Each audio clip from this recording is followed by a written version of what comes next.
Hindi kailanman inisip ni Caitlin, nagigising siya isang umaga na kasal na pala siya at hindi sa kung sino lang, kundi sa kanilang boss na si Engineer Juan Miguel Aragon, ang suplado, misteryoso at sobrang gwapo nilang boss na pinagpapantasyahan ng lahat ng babae sa opisina. Paano nangyari? Isang lumang kasunduan ng kanilang mga lolo na ilang dekada na nakaraan. Pwede bang ang isang lumang kasunduan na isinulat dekada na nakalipas ay magbunga ng pag-ibig na itinadhana? Nilaro-laro ni Caitlin ang hawak na ballpen habang nagkukunwaring abala sa notebook. Kaharap niya si Jenny sa mesa na abala naman sa cellphone nito. Hoy Kate, nakikinig ka ba o nagdodrawing ka na naman dyan sa notebook mo ng kung ano-ano? Nakikinig ako, ano ka ba? Mabilis niyan sagot. Pinoproseso ko lang lahat sa utak ko, okay? Umirap si Jenny. Pinoproseso ka riyan. So tungkol sa bagong Aragon Heights project? Oo nga pala. Sumandali siya at ngumiti. Sobrang ganda ng layout, diba? Pero yung budget, kung hindi tayo makakakuha ng supplier discount, baka hindi natin maabot ang return of investment na kailangan. Tumangot-tango ang kaibigan. Sabi ko na nga ba, ikaw ang the best pagdating sa financial projections. I swear, kung malalaman lang ni Engineer Juan Miguel kung gaano kakagaling, natawa siya. Hindi ko nga alam kung magiging successful ba tong bagong project na to eh. Naku, kapag ito naging disaster na naman, baka umiyak na ako ng tuluyan. Ikaw? Iiyak? Naku ha, kilala kita. Wala nagpapaiyak sa'yo. Except kapag hindi ka pinansin ni boss sa buong araw. Haha, ikaw talaga. Inirapan niya ito. Pero seryoso Jenny, ang laki nitong Aragon Heights project at kapag pumalpak tayo dito, lagot ako sa mga investor. Relax, 3 years ka na rito bilang senior project coordinator, aba? Oo nga, pero iba talaga tong project na to eh. Iba? Nagtaas ito ng kilay. Teka, may kinalaman ba to sa boss natin? In love ka na ba sa kanya? Muntik na niyang mailuwa ang kape niya. Ha? Hindi no? Ano ba tong tanong yan? Ano lang kasi, diba, personal project niya to so medyo mas nakaka-pressure at nakaka-intimidate kasi siyang ka-meeting. Nakaka-intimidate o nakaka-inlove? Kasi bagay, sino ba naman ang hindi ma-intimidate sa kagapuhan ni Sir, no? Tall, dark, charming na nakakatunaw kung makatitig. Jenny, tumigil ka nga. Baka may makarinig sa'yo, no ka ba? Alam mo nang ibig ko sabihin. Oo nga, alam kong ibig mong sabihin na sobra mo siyang crush since day one. Huy, hindi ah. Pinandilatan niyang kaibigan na tinuwanan lang siya. Sus, kunwari ka pa. Hello, alam na ng buong department yung sikreto mo no? Paano ba namang hindi? Grabe ka kung makatitig kay boss na para bang gusto mo siyang iuwi.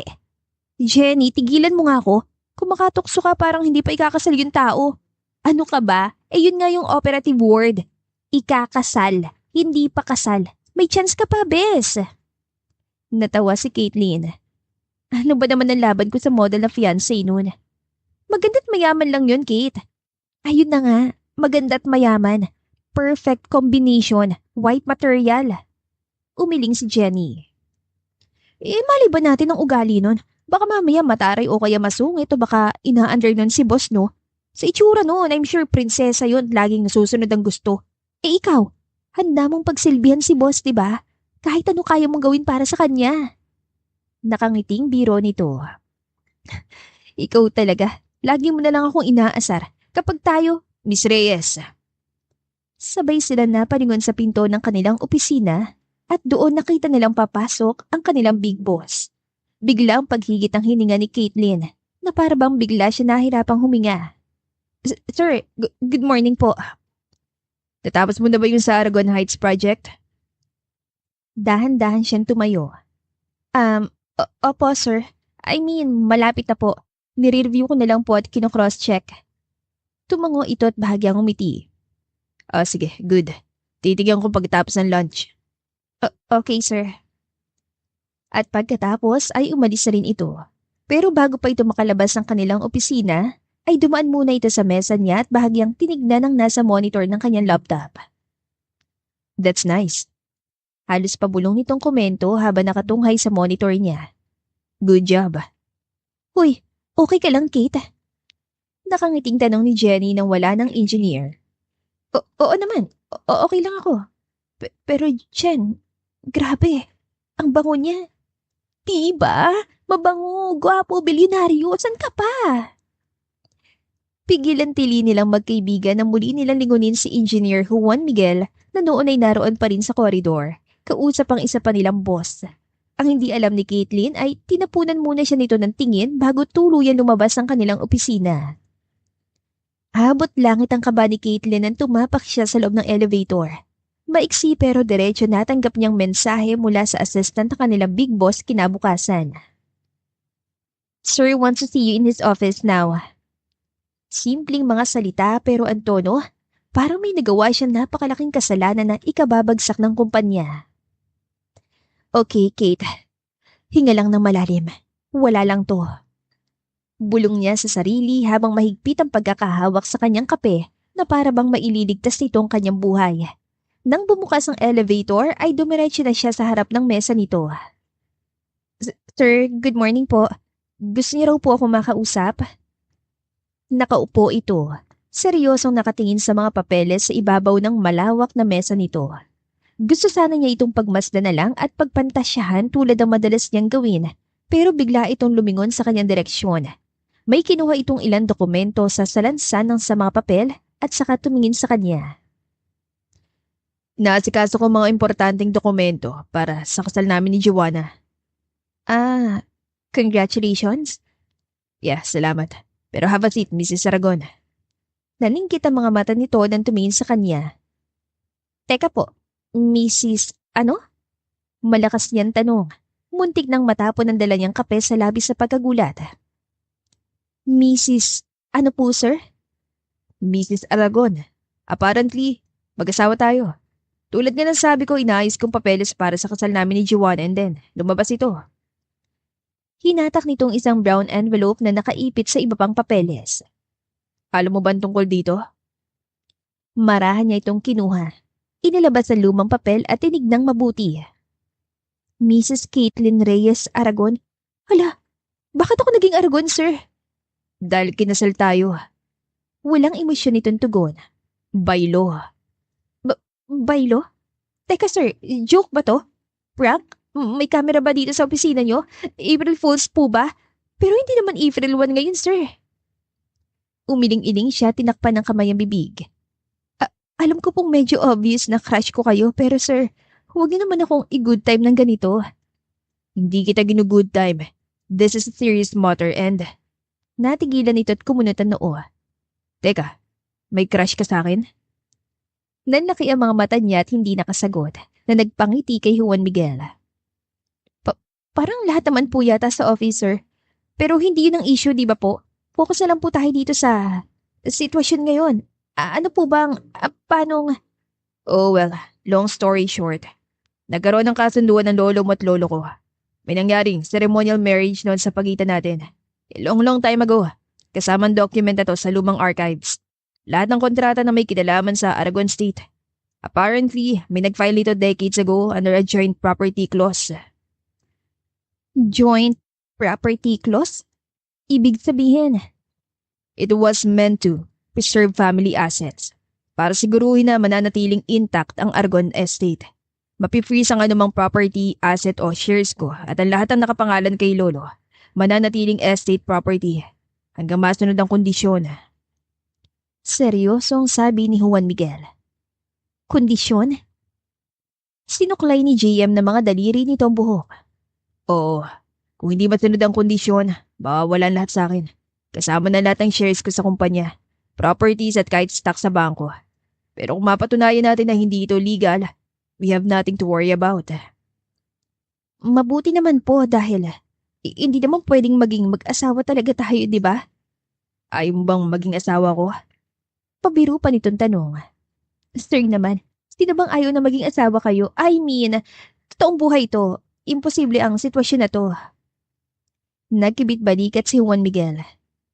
Kinakausap ko ng lawyer ko at habang pinag-aaralan niya lahat, pwede nating planuhin ang susunod nating aksyon. Pwede nating iyan na lang kasal kung gusto natin pero hindi ito maging madali. It could take years, to tell you frankly. Years? Kumunot ang noon ni Kate. Diyos ko, akala ko sa mga nobela at pelikula lang nangyayari ang mga ganyang kalokohan. Unfortunately, these are signed, sealed and notarized documents. Meaning, as of now, you're stuck with me as my wife. Sumandal si Juan Miguel at ngumiti. Congratulations. Oh, wow, sir. At nakuha niyo pang ngumiti? Bakit parang tuwan-tuwa pa kayo? Hindi ako natutuwa dahil malaking abala to sa akin. Pero wala namang bagay na hindi naaayos. Pero imposible talaga, sir.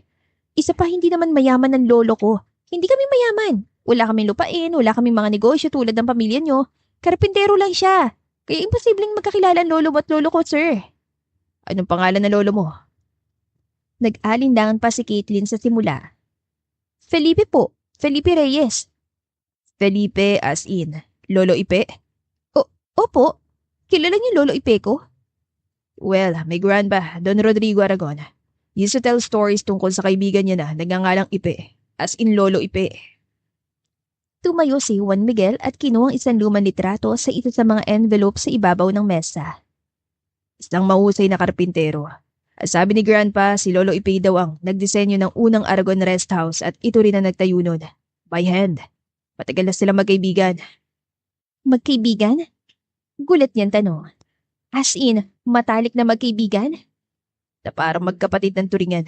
Sabi ni Grandpa, sinagip ni Lolo Ipe ang buhay niya noon sa isang construction accident.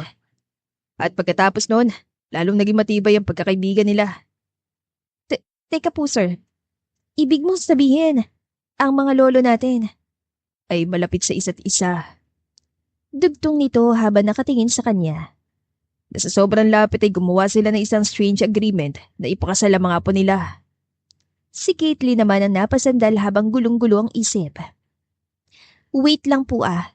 Huwag mo sabihin na naniniwala ka talaga sa kasunduan na yan. Well, I don't take legal documents lightly. Legal document? Natatawa niyang ulit.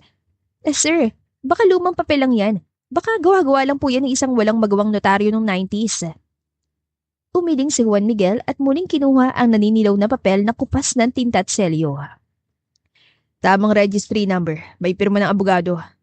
May pirma ng abogado? Pinakita ko na ito sa abogado ko. Pinapa-verify ko na sa kanyang authenticity ng document. Nag-hire ka ng lawyer para dito? Of course. Sabi ko nga, I don't take legal documents lightly. At kapag napatunayan talaga natin na legal ang dokumento na to, nasa tingin ko illegal nga. Kailangan talaga natin gawin ang process para mapasawalang bisa to. Pero sa ngayon... Sa ngayon, ano sir? Sa ngayon, technically, mag-asawa tayo. Natigilan siya. Technically? Tumayo si Caitlin at minasaya ang sentido. Okay. So tulad nga na sabi mo, pwede nating mapasawalang bisa ang kasal na yan. Tama ba? Hindi agad sumagot si Juan Miguel. Ipinagpatuloy lang nito ang pag-aaral sa mga dokumento na para bang wala itong kaproble-problema. Sir, tinatanong ko po kung may chance na mapawalang bisa ang kasunduan. Oo. Ako nang bahala doon kaya huwag ka na magpanik dyan. Nakonta ko ng legal para simulan ng annulment process. Annulment? Ay, Diyos ko po. Sisiguraduhin ko na maayos ang lahat ng to bago pa may ibang makaalam at pagpiyasa ng media. After all, this is a very unusual case. I'm sure mapipick up to ng mga news outlet and even the social media. At ayaw natin mangyari yun. Hindi pwedeng malaman to ng ibang lalo na ni Joanna. Tama. Si Miss Joanna.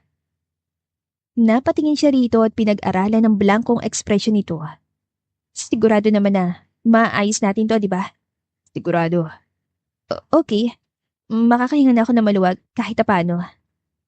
Kinuha na niyang kape sa ibabaw ng mesa ng boss niya. Sige po sir. Iisipin ko na lang na hindi to nangyari. Nawala nangyari. Tumayo si Juan Miguel. Ibinutones ang suit at ngumiti sa kanya. Sure, Mrs. Aragon. Sir? At tuluyang natawa si JM na noon lamang nakita ni Caitlin kaya naman hindi na rin niya napigilang mapangiti. Anyway, paano ka nga pala nakapasok dito sa kumpanya? The usual way. Nagpasa po ako ng resume, nagpa-interview, tinanggap. Bakit? Dahil, hindi kami basta-basta tumatanggap ng walk-ins. Aragon only recruits through referrals. Lahat ng staff dito may connection sa isa sa mga senior partners, one way or another. Baka nagkamali lang ang HR. Umiling ito. Personal ko ni-review ang file mo kagabi at ang pangalan mo was handwritten sa recommendation letter signed by someone named F. Reyes. Lolo Felipe? Tama. Muling napaupo si Caitlin. Pero paano? Halos 10 taon nang wala si Lolo. Hindi pwedeng siya yung nagrekomenda sa akin. Baka may iba nagsabit para sa kanya. Ang email timestamp ng HR was from 3 years ago. Napatitig si Caitlin dito. Sinasabi mo na, nakapasok ako dito hindi dahil magaling ako, kundi dahil sa connection? Miss Reyes, I'm sure you're very capable dahil hindi ka naman magtatagal dito kung hindi. Pero siguro talagang sinigurado ng lolo mo na dito ka makapagtrabaho sa Aragon. Baka talagang siniguro ng mga lolo natin na magiging konektado pa rin talaga tayo sa isa't isa. Diyos ko, ano to? Telenovela? Natawa si Juan Miguel. Well, the point is, kung ano man ang binalak ng mga lolo natin noon, nagtagumpay naman sila, di ba? Anong ibig mo sabihin, sir? Nandito tayo ngayon.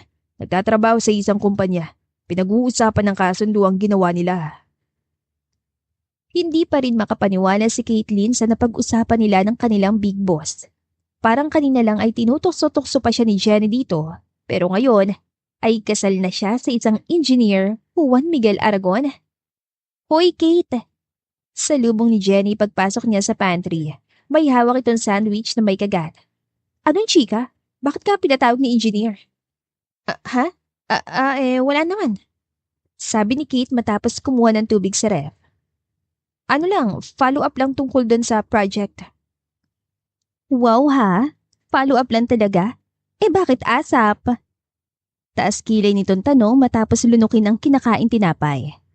Wait lang hoy! Bakit parang namumula ka hanggang ngayon? Hinawakan ni Caitlin ang pisngi at naramdaman ang init niyon. Hindi Ano lang, medyo mainit kasi, di ba? Parang sira yata yung aircon. Girl, tingnan mo nga taka-jacket na ako. Sobrang lamig ng aircon natin dito sa office. Naku ha, bakit parang nararamdaman ko na may something na hindi ka sinasabi sa akin Pilit siyang tumawa. Wala, ano ka ba? Nag-meeting nga lang kami. Strictly professional. Strictly professional? Bakit may ngiting factor pa yung kamay mo? Ano bang ginawa sa'yo ni boss? Tinitigan ka ba niya up close? Hinawakan sa kamay? Huy, grabe ka naman. Halos pasigaw niyan sabi. Work nga lang. O sige na, work kung work. Pero bakit parang kanina ka palutang dyan? Marami lang akong iniisip, okay? At saka hindi ka na nasanay sa akin, madalas naman akong lutang. Natawa si Jenny at tumango. Kung sa bagay. Pero akala mo ba, hindi ko napansin yung mga tingin sa'yo ni Engineer JM lately? Paano lagi may gusto sabihin sa'yo Yung tipong hindi work-related? Diyos ko naman, Jenny. Huwag ka nga maingay. Baka may makarinig sa atin masabihin pa tayo mga ilusyonada. Kasi naman. Biglang bumukas ang pinto ng pantry. Natahimik ang lahat ang naroon at pumasok doon si Juan Miguel na bihirang-bihirang mangyari. Good afternoon, ladies. Sir. Alanganin pero masayang tugon ni Jenny. Tumayo pa ito't bahagyang yumukod. Good afternoon po. May kailangan po kayo? Kay Miss Reyes. Ngumiti ito tumingin kay Kate. Are you free tonight? Nanlaki ang mga mata ni Caitlin dahil alam niyang hindi lamang siya nakarinig ng tanong na yon. Sir? Dumiretso ko na lang sa office ko mamaya. May kailangan lang tayo pag-usapan tungkol sa, okay? Okay. Iyon lang at agad na rin itong tumalikod. Pero bago ito lumabas ng pinto, ay sumulyap itong muli sa kanya. See you later. Pagkadis ito ay pinanlakihan siya ng mata ni Jenny. Caitlin Reyes? Ano yon ha? Bakit ka pinapapunta ni boss sa opisina niya after office hours? Bakit sa tono niya parang may secret affair kayo ha? Jenny, naan mo nga yung boses mo. Wala lang yun, okay? Baka may nakalimutan lang siya sabihin sa akin tungkol sa project. Nag-overreact ka na naman paano hindi ako mag-overreact, girl? Unang-una, hindi naman pumapasok yun dito sa pantry. Pangalawa, bira kanyang ipatawag sa opisina niya tapos ngayon, 2 beses kanyang kinausap sa isang araw lang. At pangatlo, bakit ganyang kapula yung mukha mo? At may patwinkle pang eyes sa parang kilig na kilig ka? Naku talaga ha, kung ako lang, iisipin ko talaga na may secret relationship kayo eh. O baka naman, secretly married na kayo ha? Shh! Siya naman, nanlaki ang mga mata. Ito naman, kumakarea ka dyan, parang totoo ah. Paano nga kaya kung sabihin niya sa kaibigan na, totoo nga, nakasal na siya sa heartthrob nilang boss. Hindi na alam ni Caitlyn kung paano niya na-survive ang natitirang oras sa opisina sa kaiisip kung ano ang mangyayari ng gabing yun. Tahimik ang buong biyahe papuntang restaurant pero maingay ang utak niya. Meeting with the lawyer lang to, Kate. Hindi romantic dinner. Ano ka ba? Bakit ka ba ninenervyos? Bulong niya sa sarili kahit pa nga hindi siya mapakali dahil sa tila hinahalukay ang kanyang tiyan sa pinaghalong kaba at kilig. Kilig? At bakit naman ako kikiligin ha, Caitlyn Reyes? Pagdating nila sa restaurant ay agad silang sinalubong ng staff at dinala sa isang private dining room.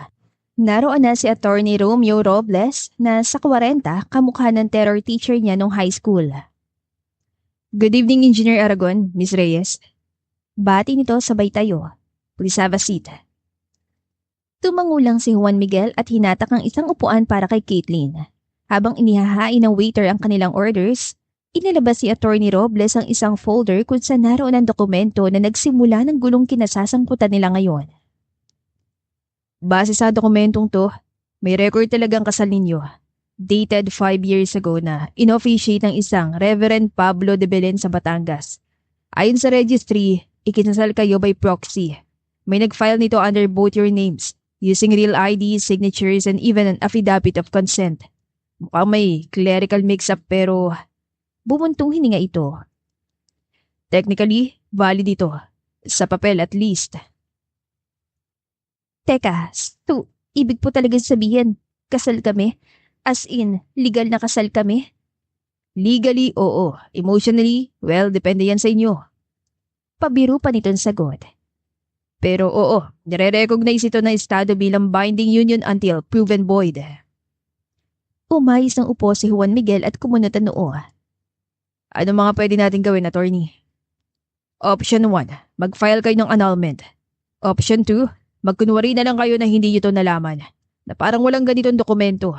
Pero illegal yun at sa oras na makalabas ito sa media o makita ng iba sa civil records, mauungkat ito. Lalo na sa oras na magpakasal na kayo. I mean, sa kanya-kanya niyong partners. Tulad ng sitwasyon ngayon ni Juan Miguel.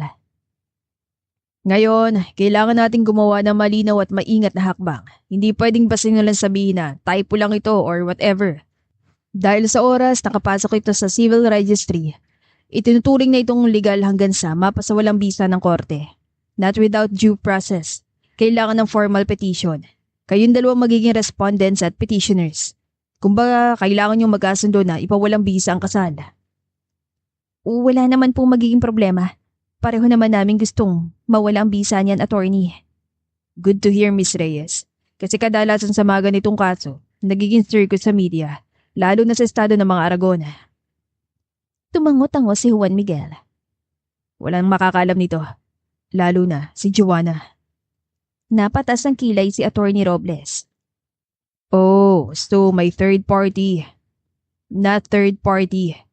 Agad na pagtatama ng binata.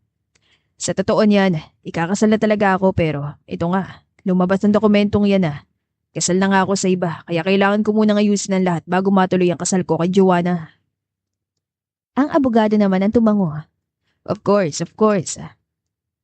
So, attorney, kung mag-a-apply kami ng annulment ni sir, gano'ng katagal usually? Depende. Kung wala namang opposing party at kumpleto at maayos sa mga dokumento, pwedeng maayos ng 6 na buwan. Pero kung may problema o magkaroon ng hindi inaasahan delay, maaaring umabot ng 1.5 hanggang 2 taon. 2 taon? Medyo malakas sa tanong ni Kate. Ibig sabihin, hindi ako pwedeng magpakasal within 2 years? Napatingin sa kanya si Juan Miguel. Bakit? May pakakasalan ka ba? Wala. Nahihiya niyang tugon. If ever lang naman, sir. Hypothetical lang. Umiling-iling ito at napangiti. Basta, ayusin natin to ng tahimik. Walang makakalam. Walang pwedeng makaalam. Anyway, nabanggit kanina ni Attorney Robles na may posibleng dahilan sa likod itong marriage record. Sinabi ko kasi sa kanya na mag-imbestiga matapos ko malaman ng tungkol dito. Turns out, hindi lang ito basta clerical error. Talaga may history involved. History? Oo, Sagot naman ni Attorney Robles, sabay bukas ulit ng folder. anong nangyari kasi may ginawang family agreement ng mga lolo nyo noong 1980s.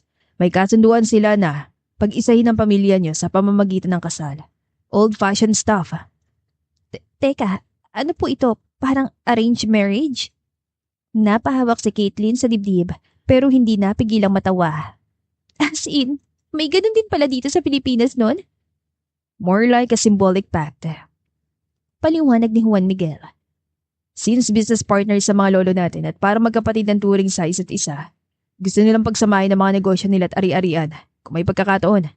At ang pagkakataon na yon, tayo. Tayo? Tayo. Tumaas ang kilay ni Caitlin. Wow ha, para naman tayong nasa telenovela, sir. Bahagyang napangiti si Juan Miguel at maging ang kanilang abogado. Itong marriage record na ito ay maring legal execution ng nasabing kasunduan. Basta dito, ang nakapirma bilang isa sa mga witnesses ay isang Eduardo Aragon, na father ni engineer. Napasandal si Juan Miguel. Sigurado kayo, attorney? Wala kasing nababanggitan dad tungkol dito. Double check ko na ito sa civil registry. Parehong pangalan, parehong pirma. Okay, sa tingin ko, kailangan kong kausapin si dad tungkol dito. Tumango matanda. Yun na nga ang isusuwestiyon ko. Puntahan niyo siya. Mas makakabuo tayo ng kaso kung may papaliwanag niya kung paano at bakit naiproseso ang dokumento na ito. Lalo na't pareho kayong walang alam sa nangyari nga na ganito.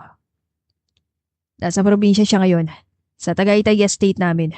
Matagal na kami hindi nagkikita kaya sigurado magugulat siya sa oras na magpakita kami sa mansyon. Sir, kailangan ba talaga na nating puntahan? Hindi ba pwedeng... Miss Reyes, hindi na lang ito tungkol sa papel. Kung may dokumento na nagsasabing kasal tayo dahil sa isang kasunduan ng mga matatanda, kailangan ko marinig mismo kung paano at bakit. Napayuko si Caitlin. Ramdam ang bigat ng sitwasyon. Hindi niya alam kung ano ang mas nakakakaba. Ang pagharap sa tatay ni Juan Miguel o ang ideya na baka nga totoong may dahilan kung bakit sila pinagtagpo. Kung tutusin, mas maganda nga na maklaro nyo itong dalawa dahil tatanungin kayo ng korte tungkol sa intention and consent. Kung mapapatunayan nyo na hindi yung intention na makasal, mas madali natin itong mapapawalang bisa. Pero kung may dokumento na nagsasabing may knowledge or proxy involvement, magiging mas mahirap at matagal ang proseso. Kaya I-suggest, kausapin yung mga dapat kausapin. Baka sila nakakaalam ng punot dulo na lahat ng ito. Saglit na natahimik si Juan Miguel at nag-isip. Okay, pupunta kami sa Tagaytay this weekend. Uwi? Ulit ni Caitlin. Oo, parte ka rin naman ito, sa ayaw mo't sa hindi. Matagal sila nagkatitigan pagkatapos. At ng mga sandaling yon, pakiramdam niya hindi na lang sila basta boss at employee. Pero hindi rin naman sila mag-asawa sa totoong buhay. Pero pareho silang may daladalang kasaysayan na kahit hindi nila gusto ay kailangan nilang unawaing mabuti. Mahigpit ang pagkakahawak ni Caitlin sa kanyang backpack habang nakatayo sa harap ng itim na SUV ni Juan Miguel. Boss, sigurado ka ba dito? Oo naman, hinihintay na tayo ni Dad. Tayo talaga? Natatakot ka ba sa dad ko? Hindi po ba dapat? Bakit ka matatakot? Muli nitong tanong matapos silang makasakay sa kotse. Sabi niyo kasi matagal na kayong hindi nagkikita. Baka... Don't worry, mabait naman si Dad. Sadya naging abala lang ako sa negosyo kaya hindi ko siya nabibisita. Huminga ito na malalim at pinandar na ang makina. Seatbelt. Sumunod naman siya at lumingon sa bintana at pinanood ang tanawin sa labas. Traffic, as usual, at ang tanging naririnig niya ay ang mabilis sa pintig ng puso niya. Hindi mo ba kakausapin si Miss Joanna tungkol dito? Tanong niya matapos ang ilang minuto ng katahimikan. Hindi na kailangan. Pero, hindi pa sa ngayon. Ayoko muna sabihin sa kanya tungkol dito hanggat hindi pa ako sigurado kung ano nga ba ito. Literal na napanganga na lang si Caitlin na makarating sila sa mansyon ng mga Aragon. Luma ang disenyo nito na halong Spanish architecture. Wow! Parang pampelikula po pala tong bahay niyo, sir. Pumasok na tayo sa loob. Sa halip ay sabi ni Juan Miguel na hindi pinansin ang komento niya. Pagpasok nila sa malaking pintuan ay sinalubong agad sila ng matandang mayordomo ng pamilya. Welcome back po, Sir Juan Miguel. Nasa veranda na po ang dad nyo. Kanina pa kayong hinihintay. Salamat, Roberto. Nakangiti ngunit simpleng sagot ni Juan Miguel bago ito lumingon sa kanya. Ready ka na ba? Parang wala naman akong choice kundi maging ready, sir. Biro niya. Naabutan nila si Don Eduardo Aragon na nakaupo habang nagbabasa ng dyaryo at hawak ang tasa ng kape. Lumingon ito sa kanila at napatayo na makita silang palapit. Dad, bati ni Juan Miguel pagkatapos ay nagmano ito sa matanda. Oh, at ikaw si? Caitlin po. Caitlin Reyes. Tugon niya. Kinamayan siya ng ama ni Juan Miguel.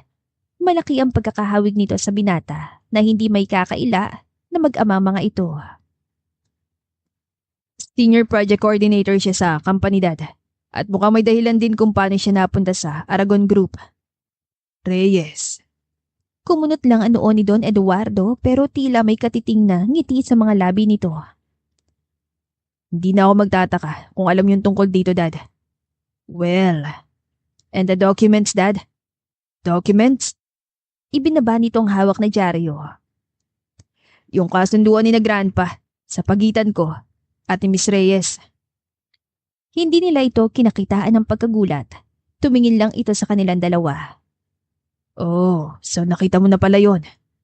Alam nyo nga. Of course. Pero Dad, bakit wala kayo nabanggit sa akin tungkol dito kahit minsan? Dahil yun ang kabilin-bilin na ng lolo mo, Juan Miguel. Pero ano ba talaga nangyari? Bakit may ganitong agreement si na lolo? Naikwento ko ng tungkol sa pagsagip ni Uncle Ipe sa buhay niya, di ba? Pagkatapos noon, mas lumalim ang pagkakaibigan nila. Sabi ni Papa ng lolo mo, balang araw, magiging isa ang pamilya natin at pamilya ni Uncle Ipe. At iyon ang pinanghahawakan ng dalawang matanda. Sa kanila, honor meant keeping promises. Napalunok si Caitlin. Ang ibig pong sabihin, totoo talagang kasunduan?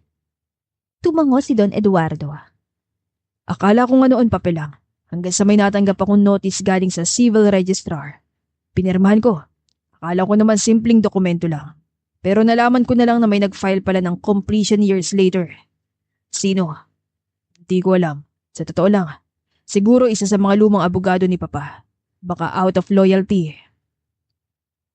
So, ang ibig niya sabihin, Dad, hindi lang to basta clerical error. Hindi, iho. Ito'y sinulat ang tadhana. Malumanay nitong tugon. Ano po ang pwede namin gawin ngayon, sir? Marahan tanong ni Kate na nanantya. Well, tanggapin niyo o ipawalang bisa niyo. Nasa inyo na yon. Pero pag-isipan niyo sanang mabuti nang hindi masayang ang mga bili ng lolo ninyo. Tahimik lang ang buong mansyon at pakiramdam ni Caitlin ay hindi ito bagay kahit pa lumakad lang sa makintab na sahig niyon. Sinamahan ito ni Juan Miguel sa guest room kung saan kitang-kitang malawak na hardin sa labas. Dito ka muna matutulog for the weekend. Pagkatapos mong magayos ng gamit, sumunod ka na lang para makausap natin si Dad. Okay, sir. Ilang minuto lang ay nakita ni Juan Miguel ang ama sa kusina habang nagtitimpla ng kape para sa kanila. Ngumiti ito na makita siya. Matagal na rin simula nang magkape tayo ng ganito, Juan Miguel. Oo nga, Dad. Alam kong kakaibang sitwasyon pero sa totoo lang, nagpapasalamat ako. Nagpapasalamat? Oo, kung hindi dahil sa lumang kasunduan na yan, baka hindi mo pa ako sasadyain dito. Bahagyang natawa si Juan Miguel. So, parang gumawa ng ganitong kasunduan si na Grandpa para lang masiguro na bibisita ako sa inyo. Pwede. Nakangiting tugon ng ama habang hinahalo ang mainit na kape. At sa wakas, magkaroon ka ng pagkakataon na mas makilalang pamilya mo at pamilya niya. Tahimik na naupo si Caitlin sa dulo ng mahabang dining table. Hawak ang sarili nitong tasa ng kape. Ang mga lolo ninyo, pagpapatuloy ni Don Eduardo. Iginagalang nilang isa't isa. Grabe ang tiwala nila sa isa't isa. Sapat para gumawa ng kasunduan sa pagitan ng dalawang pamilya. Ngayon, parang mas naiintindihan ko na kung bakit nila ginawa ang kasunduan. Kung bakit nila sinubukang planuhin ang lahat para sa amin. Pagkadakay sabi ni Juan Miguel. Minsan talaga mas maraming nalalaman ng matatanda. Kahit nga pagkakamali, nauuwi pa rin sa tama. Hindi ko inaasahan na maiintindihan ko ng ganitong ginawa ni Lolo. Mahinang sabi ni Caitlin na tila nahihiya pang makisali sa usapan. Napatingin si Juan Miguel sa dalaga. Miss Reyes, you are part of this now. Parte ka ng kwento ng pamilya. Pinagkatiwalaan ng lolo kong lolo mo at irerespeto ko yun. At salamat sa pagtanggap ng sitwasyon kahit medyo masalimuot. Kimi lang itong ngumiti. Tumango-tango ito at humigop ng kape. Sana isang araw, makita nyo na kung ano man ang nangyayaring ito, hindi ito isang parusa. It's an opportunity para matuto at siguro para mas maging mabuting tao. Tumango-tango siya. Naintindihan ko, Dad. Salamat. Napatingin si Caitlin sa kanya at alam niya na hindi nito inaasahan ng ganoon mula sa kanya.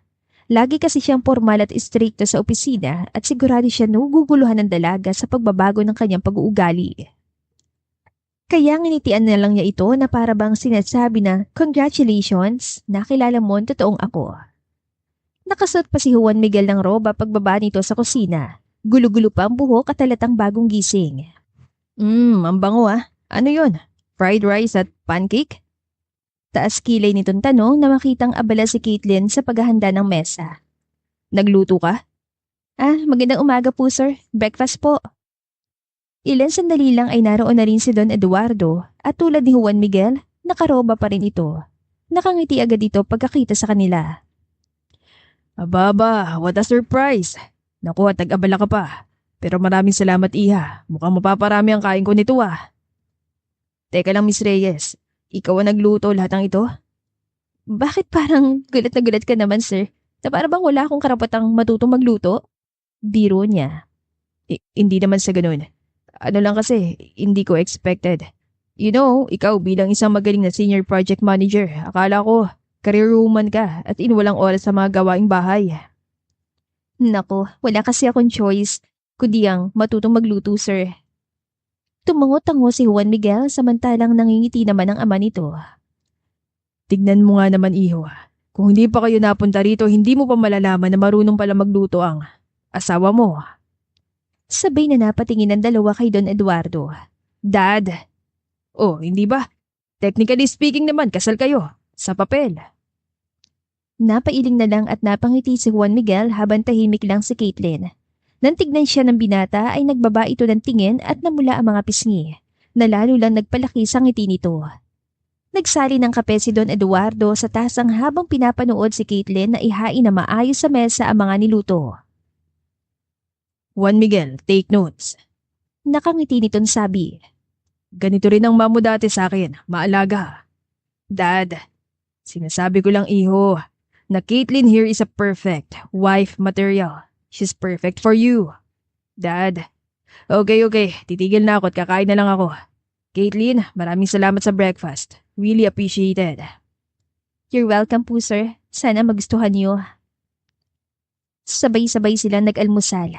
Tahimik pero paminsan-minsan ay nagkukuwento si Don Eduardo tungkol sa buhay probinsya. Noong mga panahong hindi pa masyadong abala si Juan Miguel sa mga negosyo. Hindi rin nakaligtas sa mga mata ni Caitlin ang madalas pagbaling sa kanya ni Juan Miguel na para bang pinag-aaralan ng bawat niyang galaw. Thank you, Miss Reyes, sa pagluluto at paghahanda ng almusal. Hindi naman kailangan pero salamat. Walang anuman, sir. Sadyang mas masarap ang almusal kapag may kasalong kumain, hindi ba anak? Nakangiting tanong naman ni Don Eduardo sabay tapik sa balikat ang anak. Nasundan pa yon ng isa pang biro tungkol sa lolo ni Caitlin. Natawa rin si Juan Miguel, bagay na noon lamang niya nakita. Alam mo, sabi ng binata, this is nice. Ang galing mo ah. Saan sir? Sa pagluluto o sa pagpapaimpress sa boss ko? Natigilan ito. Well, pareho. Pero ito.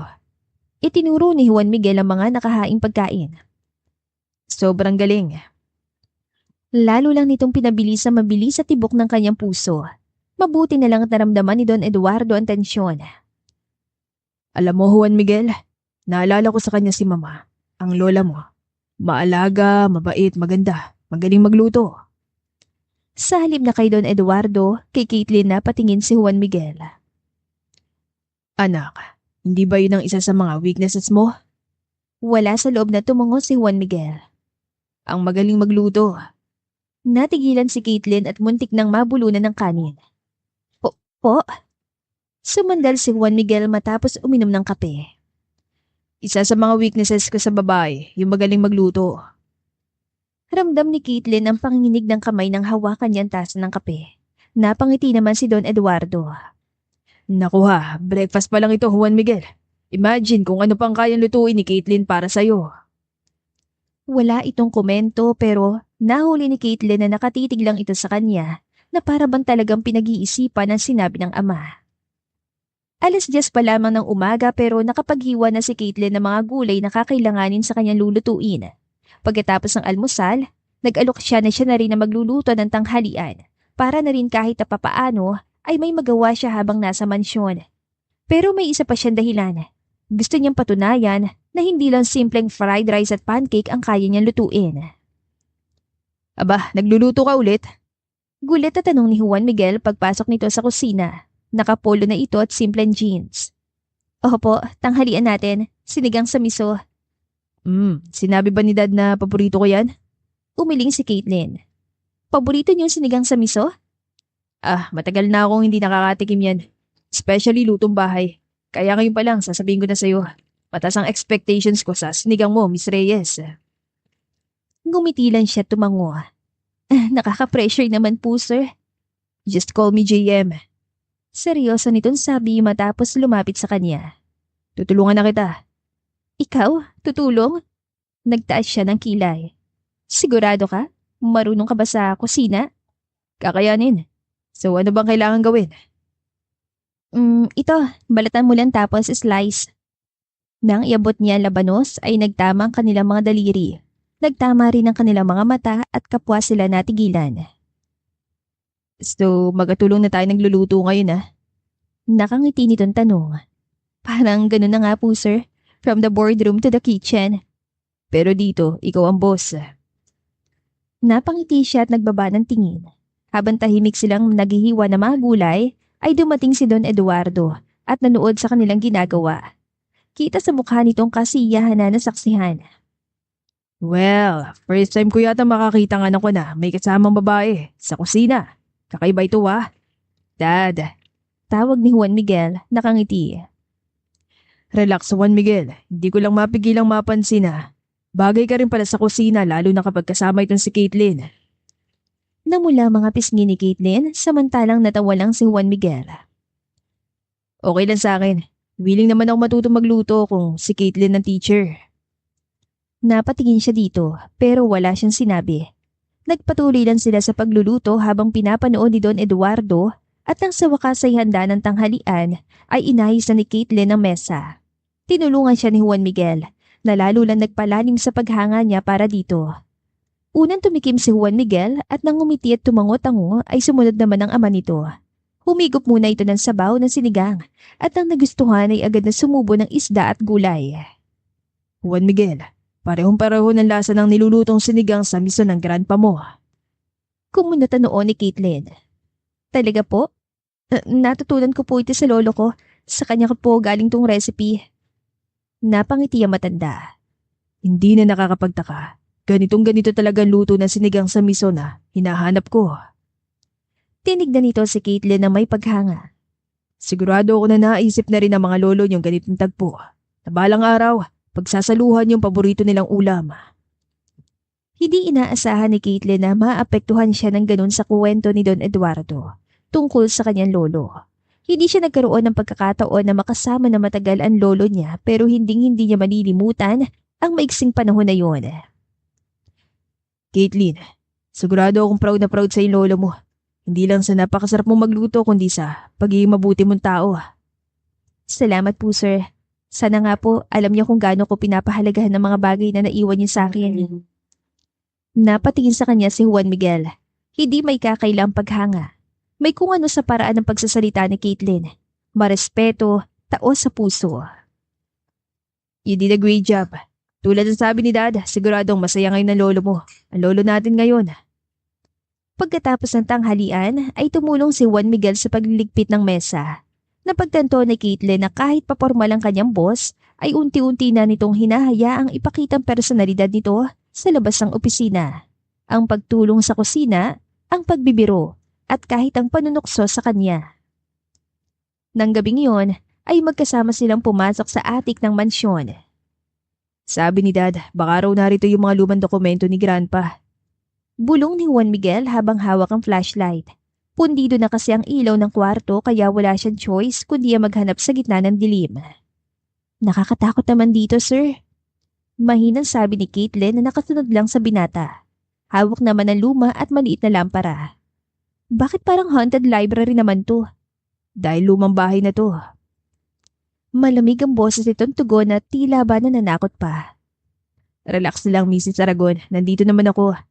Sir ha, nagiging komportable na kayong kakatawag sa akin ng Mrs. Aragon. Well, technically naman, asawa kita.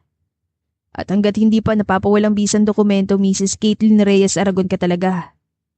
Mabuti na lang at madilim dahil ramdam ni Caitlin na nag-init ang kanyang pisngi at sigurado siyang pulang-pula ang mga yon. So, ano nga bang hinahanap natin dito? May binanggit kanina si Dad. Sagot nito habang sinusuyod ang flashlight ang mga lumang kahon. Na baka may mga lumang record dito. Halimbawa, mga sulat ng mga lolo natin. Sulat? Matalik silang magkaibigan, hindi ba? So kung may agreement talaga sila, siguradong may iba pang pwedeng maging ebidensya. Tahimik sila naghalungkat sa mga maalikabok na kahon kung saan may mga lumang envelope. Hanggang sa may makita si Caitlin na isang kahon na may nakasulat na Reyes Aragon Estate Papers. Sir, ito kaya yon? Lumapit si Juan Miguel at dahan-dahan nilang binuksan ang kahon. Sa loob, may mga lumang dokumento, sulat kamay na liham, at ilang larawan ng dalawang batang lalaki. Nahalatang sina Lolo Felipe at Lolo Rodrigo nung kabataan ng mga ito. Kinuha ni JM ang isang sulat na may petsa na ika-21 ng Marso, 1974. Felipe, kung sakaling dumating ang panahon na magkaroon na tayo ng anak o apo, sana'y maging magkaibigan din sila gaya natin. At kung papala rin, kung ang isa'y lalaki at isa'y babae, sana'y magkasundo rin ang kanilang mga puso. Pinapangako ko kung mananatiling totoo ang pagkakaibigan natin, itatali ko sa kasulatan ang ating mga pangalan. Pero kahit wala na tayo, mananatiling magkadikit ang ating mga dugo. Rodrigo. Totoo nga. Bulong ni JM. Ang ibig sabihin, yung kasunduan nila hindi lang basta sa papel. Parang pangako nila yun sa isa't isa na kasama pati mga buhay nila. Isang pangako sa pagitan ng dalawang tao na naniniwala sa kahalagaan ng pagkakaibigan at sa tadhana. Napangiti si Caitlin at hindi napigilang mapaluha. Grabe, parang pelikula no? Parang binalak talaga ng mga lolo natin to. Baka alam talaga nila na magkikita tayo balang araw. Tama. Sa ngayon, itago muna natin to. Alam kong yun ang gusto nila. Sa ngayon. Oo, tama. Para sa kanila. Nagtaas siya ng tingin at ngumiti. I'm sure na kung nanonood sila ngayon sa langit, baka kinikilig na yung mga yon dahil unti-unting natutupad ang gusto nilang mangyari. So, wag natin silang i-disappoint. Anyway, salamat Miss Reyes sa pagsama sa akin dito ngayon. Pabulong nitong sabi habang matama nakatitig sa kanya na sa tingin niya ay hindi dapat, lalo na sa sitwasyon nila ngayon. May sasabihin pa sana siya pero biglang humangin na malakas at sa hindi maipaliwanag na dahilan, ramdam nila na tila may gustong ipahiwatig ang kanilang mga lolo. Na ang kwento nila ay hindi nagsimula sa opisina. Ito ay nagsimula ilang dekada na nakalipas sa pangako ng dalawang magkaibigan na parang magkapatid na ang turingan. Sir, okay lang kayo? Nag-aalalang tanong ni Caitlin dahil biglang natahimik si GM na titig lang sa kanya na tila nakakita ng multo. Oo, pero... At parang pakiramdam nila ay lumitang espasyo sa paligid, dahilan para mapalapit ang distansya nila sa isa't isa. Nanatiling nakatitig si JM sa kanya at nang maramdaman niyang mainit itong kamay sa kanyang pisngi ay napapitlag siya. Sir, isang marahan at maiksing halik ang dumapo sa kanyang mga labi. Hindi niya alam kung paano nangyari pero napapigit na lamang siya na unti-unting lumalim yun. Kapwa sila natigilan pagkatapos. Napapikit muli si Caitlin na para bang mabubura nun ang nangyari. Napaatras naman si JM na para bang biglang nagising sa pagkakaidlip. I'm sorry. That was inappropriate. Hindi yun dapat. Napahawak ito sa malikabok na mesa. Miss Reyes, hindi ko sinasadya. Ano lang kasi, masyado kang malapit. Akala ko naisip ko na, hindi ako nag-iisip. Oo, tama. Hindi ako nag-iisip.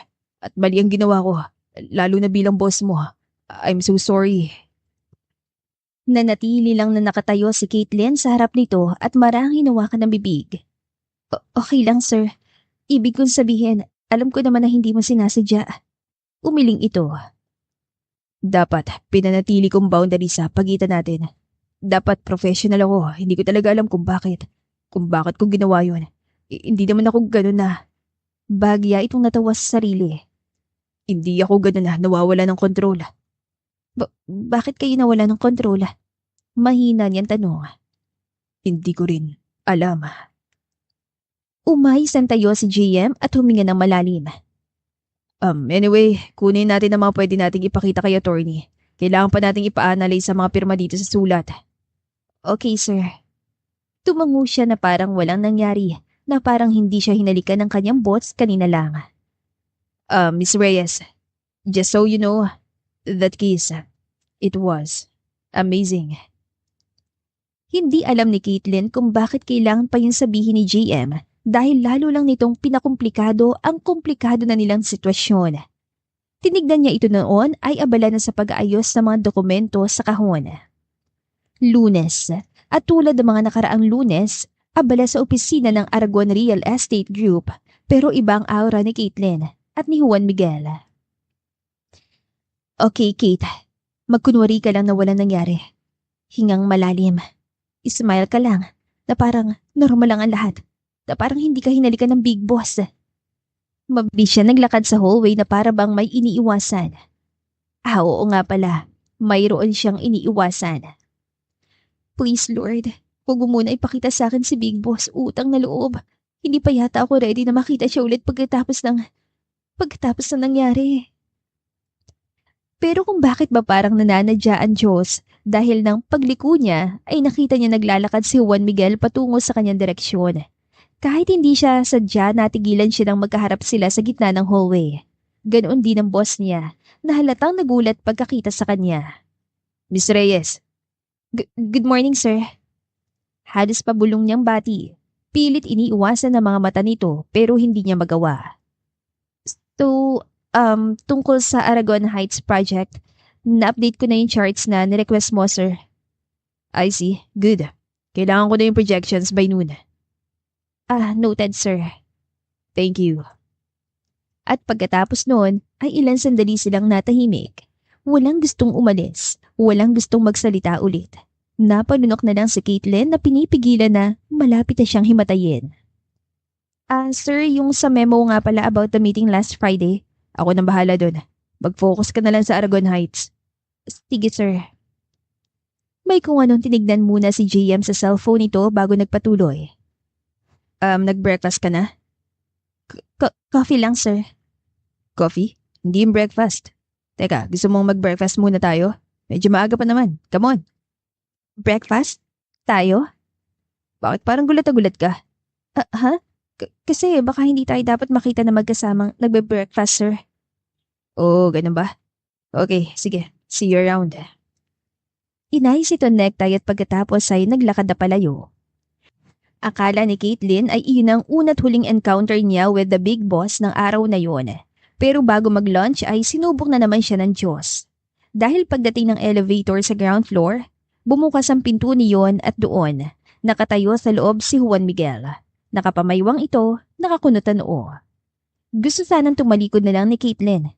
Tumakbo o kaya ay tumalon sa bintana pero nakita na siya nito at alam niyang wala na siyang kawala. Miss Reyes. Sir, hello. Dahan-dahan siyang pumasok sa loob at pilit na itinago ang panginginig. Tumayo siya sa tabi ng binata. Ilang pulgada lang ang layo sa isa't isa. Kalma lang, girl. Bakit ka kinakabahan? Elevator lang to, kasama si Big Boss. Wala lang to, girl. Miss Reyes, Mababa ang boses ito na para bang kagigising lang mula sa mahimbing na pagkakatulog. Sir, okay ka lang ba? napatingin siya dito. Okay naman, ikaw? Okay lang. Pero tingin ko, kailangan natin pag-usapan yung nangyari. Shucks. Bulong niya sa sarili. Sir, tingin ko parang hindi na kailangan. Okay lang naman yun. Actually, nakalimutan ko na eh. Nakalimutan mo na? Ito naman ang humarap sa kanya. Totoo? I mean, hindi naman. Wala naman yun, di ba? Miss Reyes, hindi ako komportable na magpanggap tayo na wala lang yun. Pero mas madali kasi kung Ayoko ng madaling option. tumunog ng elevator sa floor ng kanilang opisina pero hindi ito lumabas. Sa halip, hinarang nitong kamay sa pinto. Miss Reyes, tell me, anong tingin mo sa nangyari? Pero nablangko ang utak niya. Hindi mo kailangang matakot sa akin. Hindi naman ako natatakot. Nung hinalikan kita, anong naramdaman mo? I mean, nagalit ka ba sa akin na inis? Please, kailangan ko lang malaman. Hindi naman ako nagalit.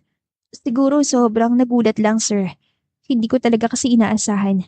I mean, sino ba naman ang mag-aakala na mangyayari yun sa pagitan natin? So, hindi ka galit.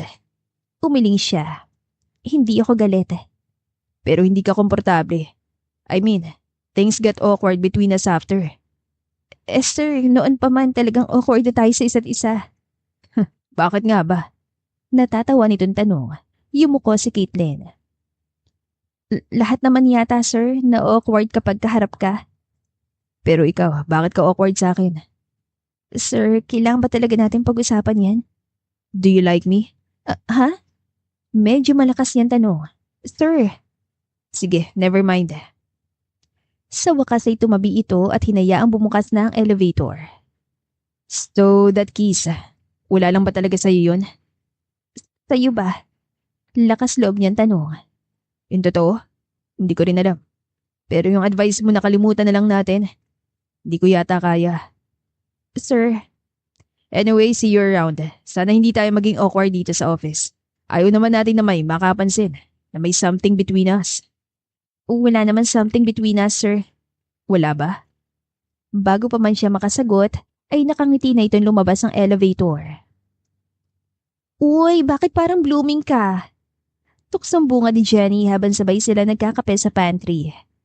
Isang weekend lang lumipas pero bakit parang isang buwan ka nagbabakasyon at nagpaspa? At nagpalit ka pa ng skincare, girl? Grabe ang glow mo today. Ha? Ano ba yung sinasabi mo? Medyo malakas na tugon niya. Iba ka kasi kompleto lang ang tulog ko nitong weekend. Kompletong tulog kasama ni Big Boss, you mean? Jenny! Singal niya kahit pa nga hindi niya maitago ang kilig. Huwag kang magbibiro ng ganyan, nakakaya sa makakarinig. Kasi naman, grabe ang chemistry niyo ni Big Boss kanina sa hallway, lalo na yung mga tinginan yung kay lalagkit. Parang pang K-drama ang peg. Bumilog ang mga mata niya. Hoy, hindi! At eksakto naman ang bukas ng pinto ng pantry at pumasok ang kanina pa nilang pinag-uusapan. Miss Reyes, Bati nito sa kanila. Napatingin tuloy ang buong pantry dahil sa bigla nitong pagpasok doon. Sir? yung report mo, nakita ko na kanina umaga yung tungkol sa Aragon Heights. Good job. Salamat, sir. By the way, Iniabot ito sa kanyang itim na thermos na noon lang niya napansin na dala nito. nakalimutan mo to sa kotse. Nilinis ko na yan and ordered your favorite. Tahimik ang lahat ang naroon, lalo na si Jenny na halos malaglag sa upuan. Salamat, sir. Tumango-tango lang ito at lumabas na rin agad ang pantry. Hindi pa man ito nakakalayo ay nagtitili na si Jenny sa harap niya. OMG! Tama ba dinig ko? Naiwan mo ang thermos mo sa kotse ni Big Boss? Paano? Paano nga ba? Paano niya ikukuwento kay Jenny na sinama siya ni Juan Miguel sa mansyon nito sa Tagaytay para ayusin ang dokumento ng kasal nila nang hindi nito malalaman ang sikreto na legal siyang kasal sa kanilang Big Boss? Maayos naman ang lahat sa loob ng conference room, maliban kay Juan Miguel. Kanina pa siyang hindi mapakali. Hindi dahil sa trabaho kundi dahil kay Caitlin. Nakaupo ito sa kabilang dulo ng mesa. Katabi si Eric, isa sa mga project leads na sa tingin niya ay masyadong malapit sa dalaga. Good afternoon, sir. Simula ni Eric habang ipinapakita ang hawak na layout. Ito po yung proposal ng team para sa Eco Housing Project. Nilamay namin yan ni Caitlin kagabi, sir. Mabuti na lang pumayag siya na mag-OT. Napatingin siya sa dalaga. Oh, nag-OT ka kagabi? Yes sir. May revisions kasi na kailangan namin tapusin. Hanggang anong oras? Around 11. Nag-stay kayo sa office hanggang 11. Nang kayong dalawa lang? Nagkatinginan sina Caitlin at Eric. Parehong hindi nakatugon. Next time, ayoko may nag-overtime. Kung may kailangan kayong tapusin, do it the next day. Understood? Kay Caitlin lang siya nakatingin habang nagsasalita na wala sa loob niya. And Mr. Dizon, sa susunod na may hinahabol kang deadline, huwag mo nang idamay si Miss Reyes sa OT. Oh, noted sir. Paglabas ng conference room ay hindi napigilan ni Caitlin na sabayan si Juan Miguel sa paglalakad. Sir, Yes? parang sobra naman yata yung ginawa mo kay Eric. Hindi mo naman siya kailangang pagalitan ng ganun. Hindi ko siya pinagalitan. Pinagsabihan ko lang. Big difference. Pero bakit? Hindi naman kailangan. Di mo kailangan samahan siya mag-OT, Miss Reyes. Pero ako ang head ng team. Dapat lang na Ilan ba kayo sa team? Bakit kayong dalawa lang nag-OT? hindi available yung iba tsaka Ayoko ng ganun, Miss Reyes. ng ano. Na ginagabi ka dito sa opisina na may kasamang lalaki. Dahil, kumunata noon niya. Lalo na makita niya nakangiti ito. Dahil employee kita. At iniisip ko lang ang safety mo. Yun lang talaga, sir. Huminto siya sa paglalakad. You're enjoying this, aren't you? Well, muli ito napangiti. Ako lang ba, sir? O may kaunting pagsaselos? Ha? Hindi ako nagsiselos. Bakit parang Miss Reyes, this conversation is over.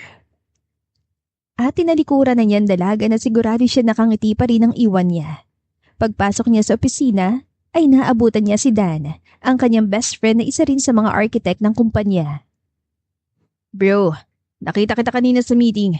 Napansin ko lang parang may spark kayo nung isang mga employee. Si Caitlin Reyes ba yun? Dan. Oh wait, siya ba yung secret wife mo? Tumigil ka nga. Teka, bakit parang may something ka na sa kanya? Napatingin siya rito at napailing. Nababaliw ka na ba? Nababaliw? Ako? Mukhang ikaw nababaliw na eh. Kanina lang, nung tinawag ni Mr. Dizon si Miss Reyes na Miss K, muntik mo na masuntok eh. Parang wala akong naalala nangyaring ganun. Baka nga hindi mo maalala kasi na-blackout ka na ng selos. Dan. Okay, fine. Itinaas ito ang dalawang kamay bilang pagsuko. Defensive mode noted. Pero ingat ka bro. Kung hindi mo mapipigilan ang sarili mo, tiyak na may makakapansin na hindi na lang basta boss-employee ang relasyon niyo ni Miss Reyes. Nang gabing yon, habang palabas ang opisina, ay nakita siya ni JM na may bitbit na mga folder. At bago pa siya makapagsalita, ay kinuha na ng binata ang mga ito. Nako sir, ako na. Kaya ko naman. Alam kong kaya mo. Seryoso nitong tugon. Gusto ko lang. Okay lang kayo sir. Kanina lang, siniguan mo yung project head. Ngayon, nagbibitbit na kayo ng folders. Napangiti ito. Balance ang tawag doon. Balance? Professional in public.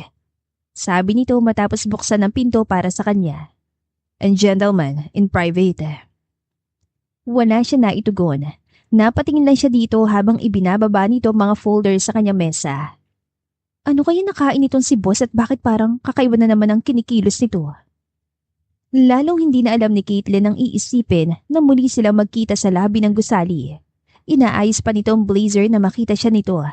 Kasalukuyan siya noong nakikipag-usap kay Darwin malapit sa reception desk. Tawanan, ngitian, kaunting kwentuhan. Lumapit ito sa kanya na nagpaalam ng binata at makalabas na ng building. Sino yun? Sir, si Darwin. Simple niyan tugon. Kaklase ko nung college. Kasi simula lang niya ng work sa bagong firm sa 4th floor. Nagkataon lang na nakita kami. Kaya in-invite niya ako sa dinner mamaya to catch up. Humigpit ang pagkakakapit ito sa hawak na kape. Dinner? Tumango siya na hindi alintana ang kunot sa noo nito. Lumapit pa ito sa kanya ng bahagya at tinignan siya mabuti. I'm sorry to ruin your plan tonight pero katatawag lang ni Attorney Robles. Kailangan daw nating mag-meeting over dinner. May mga importanteng detalye lang siyang kailangan linawin tungkol sa documents. Ngayong gabi, sir? Pero nakasagot na kasi ako kay Darwin. Well, I guess you have to call him at sabihing hindi kayo matutuloy. Importante lang, sabi ni attorney. Hindi na pwedeng i-reschedule. Seryoso mukha nito pero agad ding ngumiti pagkatapos. Ganun ba? Okay, sige. Tatawagan ko na lang si Darwin. Next time na lang siguro kami magdi-dinner. Good. Nang gabing yun, sa isang eksklusibong restaurant, dinala ni Juan Miguel si Caitlin. Sa totoo lang, tingin niya ay masyado mukhang romantik ang lugar para lang sa isang meeting with their lawyer. Napatingin tuloy siya sa binata na nakaupo sa harap niya. Nakangiting nakatingin sa kanya na para bang tinitignan kung komportable ba siya o hindi. So, wala pa ring sagot si Attorney Robles? Dahil 15 minutos na sila naghihintay at medyo nakakaramdam na rin siya ng gutom. Wala. Mukhang may urgent family matter siya. I think he can make it tonight. Napatas ng kilay si Caitlin. Sayang naman. Bakit parang masyado ka naman disappointed? Hindi naman, pero kasi... Si JM naman ang nagtaas ng kilay. May dinner nga pala kayo dapat nung dati mong classmate. Ano nga bang pangalan nun? Dustin? Darwin. Pagtatama niya. Whatever. Tinignan siya nito sa parang nakakailang na nakakakilig kaya nagbaba na lang siya ng tingin. Gusto mo bang umalis na lang para makipag-meet sa kanya instead? Ha?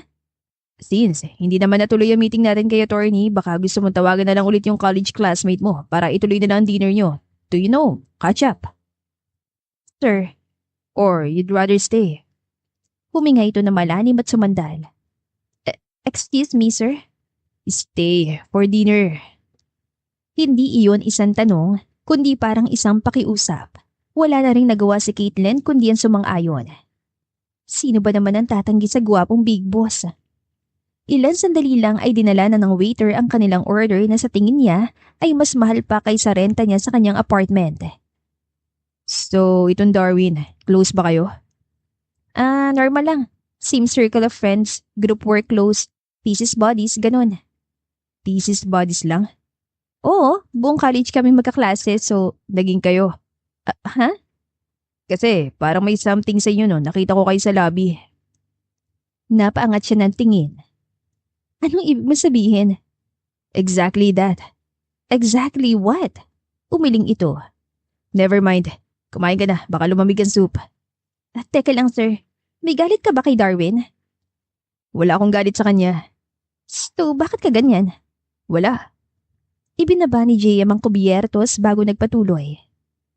Hindi lang ako komportable na makipag-dinner ka sa lalaki na kung makatitig ay parang gusto ko nang iuwi. Ano? Natawa siya. Hindi niya yun napigilan dahil hindi niya inaasahan na maririnig yun mula kay JM. Sir, naririnig mo ba sarili mo? Parang may pagsaselo sa tono mo ha? Paano ko sabihin ko na oo, nagsiselos ako. Nagsiselos ka? Nagsiselos, naiinis. Naiinis ka sa akin? No, hindi sa'yo, sa sitwasyon. Bakit? Umiling na lang ito. Ay, kumain na lang tayo, okay? Basta sa susunod, kapag may nagaya sa'yo na mag-dinner o magkape, gusto ko na sabihin mo muna sa akin, understand? Okay, pero bakit? Dahil delikadong panahon ngayon, hindi ka dapat sumasama ng basta-basta sa mga lalaki lalo na't hindi mo kilala. Pero kilala ko naman si Darwin, matagal na kami magkaibigan. Kahit pa, lalaki pa rin yun. Grabe sir ha, daig mo pang tatay kong makapangaral. Di mo ko tatay, pero asawa mo ko. Nanlaki ang mga mata niya. Asawa? Oh, di ba? Totoo naman. Technically, you are Caitlin Reyes Aragon. Di pa naman natin napapanalang kasal kaya may karapatan ako na magselos at pagbawalan kang makipag-dinner sa kung sino. Lalong bumilis ang tibok ng puso niya. Napakiramdam niya ay lalabas yon sa kanyang dibdib. Napakagat siya ng labi nang hindi sinasadya na hindi nakaligtas sa mga mata ng binata. Caitlin, don't do that. Baka makalimutan ko na sa public place tayo. Sir ha, kung magsalita ka parang hindi ka ikakasal sa iba. Doon sumeryoso ang mukha ni JM at ilang sandali lang ay napangiti din. Bakit? Nagsiselos ka? Ay, ipasa ba sa akin? Kanina lang ikaw ang halos umusok sa selos kay Darwin. Huwag kang babanggit ang pangalan ng ibang lalaki kapag kasama ako. Pinanlakihan niya ito ng mga mata. Oh, see? Ikaw ang nagsiselos, hindi ako. Inaamin ko naman na nagsiselos ako, di ba?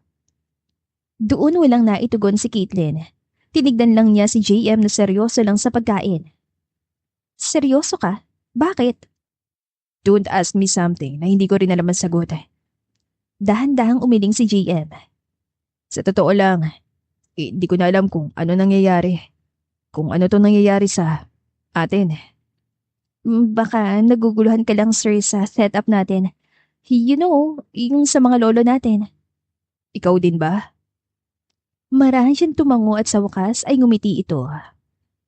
Simula na lumabas yung agreement na yun.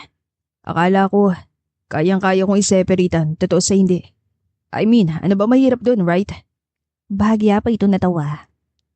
Habang tumatagal, parang lagi na lang kitang hinahanap. Lagi kita naiisip. Kung after work, anong ginagawa mo? Kung sino kasama mo? Sir, hindi niyo dapat sinasabi yung mga bagay na yan. Bakit? Dahil ikakasal ka na, di ba? Kay Miss Joanna. I'm sure nakaplano na lahat sa inyong dalawa. Ang magarbong kasal, ang bahay, ang magiging buhay nyo, kung ilan na magiging anak nyo. Pwede namang magbago ang plano. Tinignan niya ito sa mata at sa isang saglit, napansin niya na parang maging ito ay nagulat sa sinabi nito.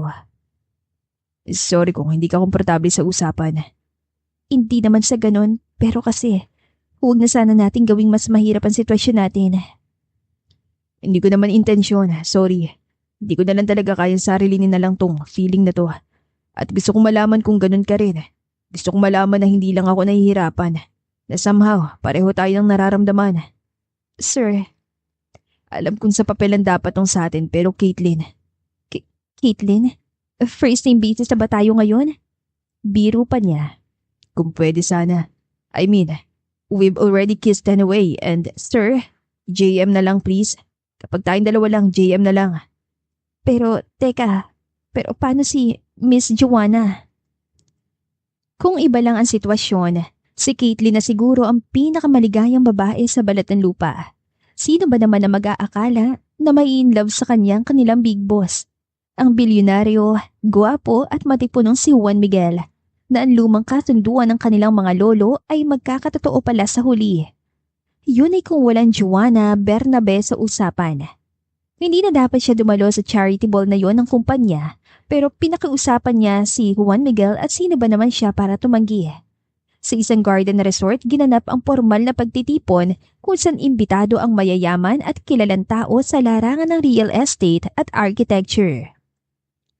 Papunta na sana siya sa gazebo nang bigla siyang hinarang ng isang matangkad na babae. Makintabang suot itong itim na bestida, mataas ang takong ng sapatos, na tila kagagaling lang sa isang fashion show. Hi! Taas ang isang kilay na bati ni Joanna. Caitlin, right? Napalunok siya. Yes. Good evening, ma'am. Ma'am? Tinawanan yon ni Joanna. How cute. So, Joanna, ano ginagawa mo dito? Kapwa na patingin sina Caitlin at Joanna sa entrada at nakita na palapit si Juan Miguel. Formal na formal ito sa suot na coat and tie. Oh, hi honey. I missed you. And then, nabalitaan ko, ito. Mataray nitong sabi sabay turo kay Caitlin. Your little legal stunt. Joanna, huwag dito please. Anong stunt? Tumingin sa kanya si Joanna na tila nanghuhusga. Oh, come on, Caitlin. I'm sure alam mo sinasabi ko. Kilala mo naman ako, hindi ba? Well, kung hindi pa, let me introduce myself. I am Joanna Bernabe. Ako ang totoong fiancé, ang totoong pakakasalan. As in long term, hindi sa papel lang. At higit sa lahat, hindi agreement wife. Enough! Medyo malakas sa sabi ni JM. Huwag mong pagsalita ng ganyan si Caitlin. Aba!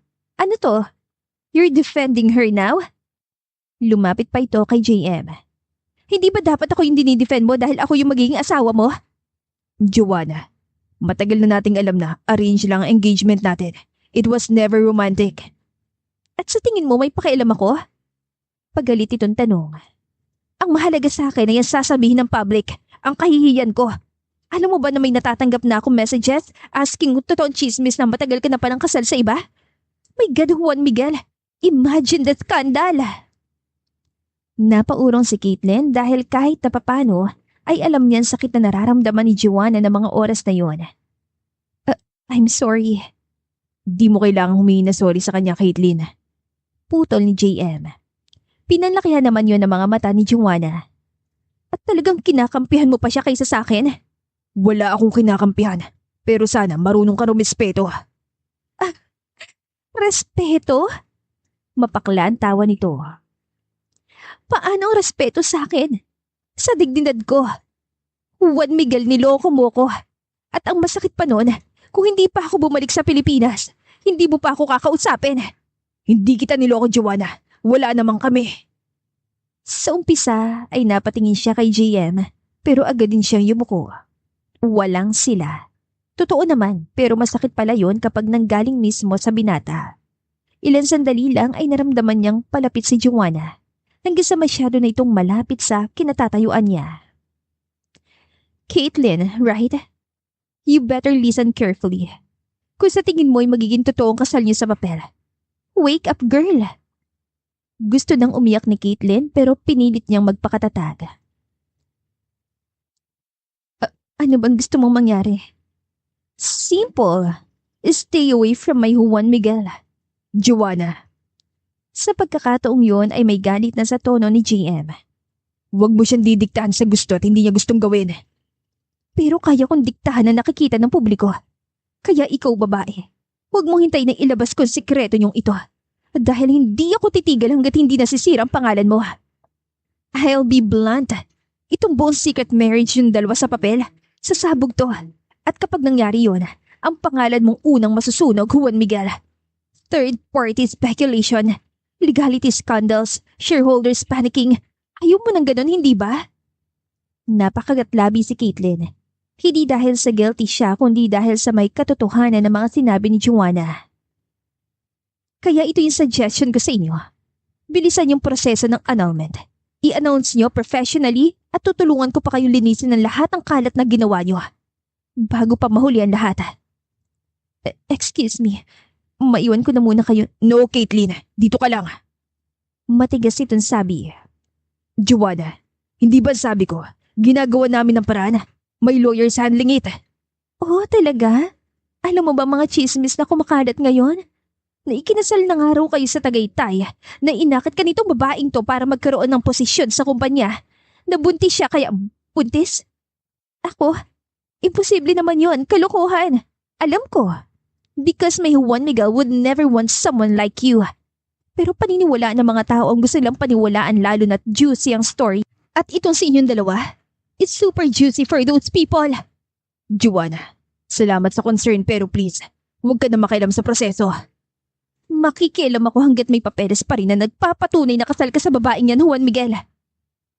At pagkatapos ay tumalikod na ito at umalis hanggang sa hindi na nila naririnig ang takong nito sa semento. Tama si Miss Joanna. Kalokohan to. At siguro nga, ako ang problema. Mas mabuti siguro kung stop. Hindi ikaw ang problema. Pero alam ko naman ang lugar ko. Mas mabuti siguro kung lumayo muna ako. Maglilib muna ako sa opisina hanggang sa... Hindi ka maglilib. Wala maglilib, Caitlin. Tignan mo ko. Dahan-dahan siya nagtaas ng paningin. We are doing this together. Kahit anong pressure ang ibato niya sa atin, kakayanan natin, okay? Dahil hindi ikaw ang kalaban dito. Hindi ikaw ang sagabal. At hindi kita hayaang harapin ang problemang ito na mag-isa. Napakapit siya sa kanyang dibdib. Bakit ka ganyan? Hindi mo naman kailangang ipagtanggol ako. Wala naman akong karapatan na... May karapatan ka, Caitlin. May karapatan kang irespeto, ipagtanggol, itrato ng tama. Pero... Basta, kaya natin to, okay? Marahan siyang tumango at huminga ng malalim. Again, Caitlin, I'm sorry about all this. Pero umiling siya at humakbang paatras. Hindi mo kailangan mag-sorry. Kailangan. Hindi ko alam na pupunta siya rito. Hindi ko alam na harapin kanya ng ganun. Paano niya nalaman ang tungkol sa... Ewan ko. Pero sa tingin ko, mabuti na rin malaman niya ngayon pa lang. Para ano? Para isipin niya na kontrabida ako sa inyo? Na gusto ko tong sitwasyon natin at gusto ko maghiwalay kayo para ako ang pakasalan mo? Kate, Ayoko ng ganito, JM. Nangako ka sa akin na aayusin natin ang lahat ng tahimik, na walang makakaalam, na hindi makakalabas. Pero ngayon nalaman na ni Miss Joanna. Natatakot ako, JM.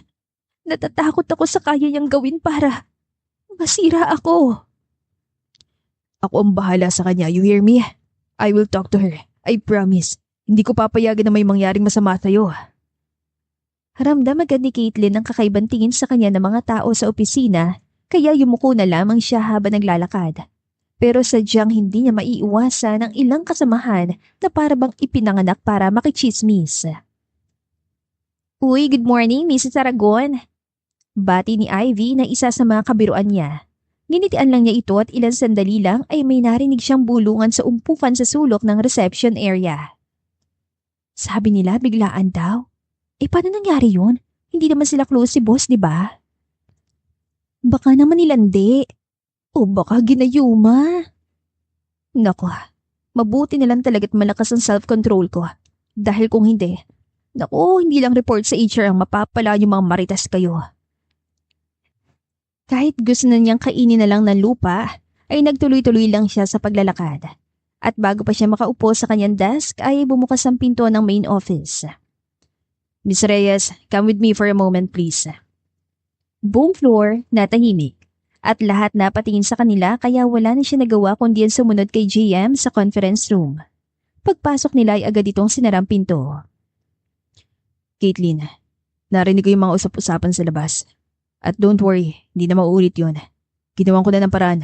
Walang kahit na sinong pwedeng mangharas sa'yo o manukso. Haras?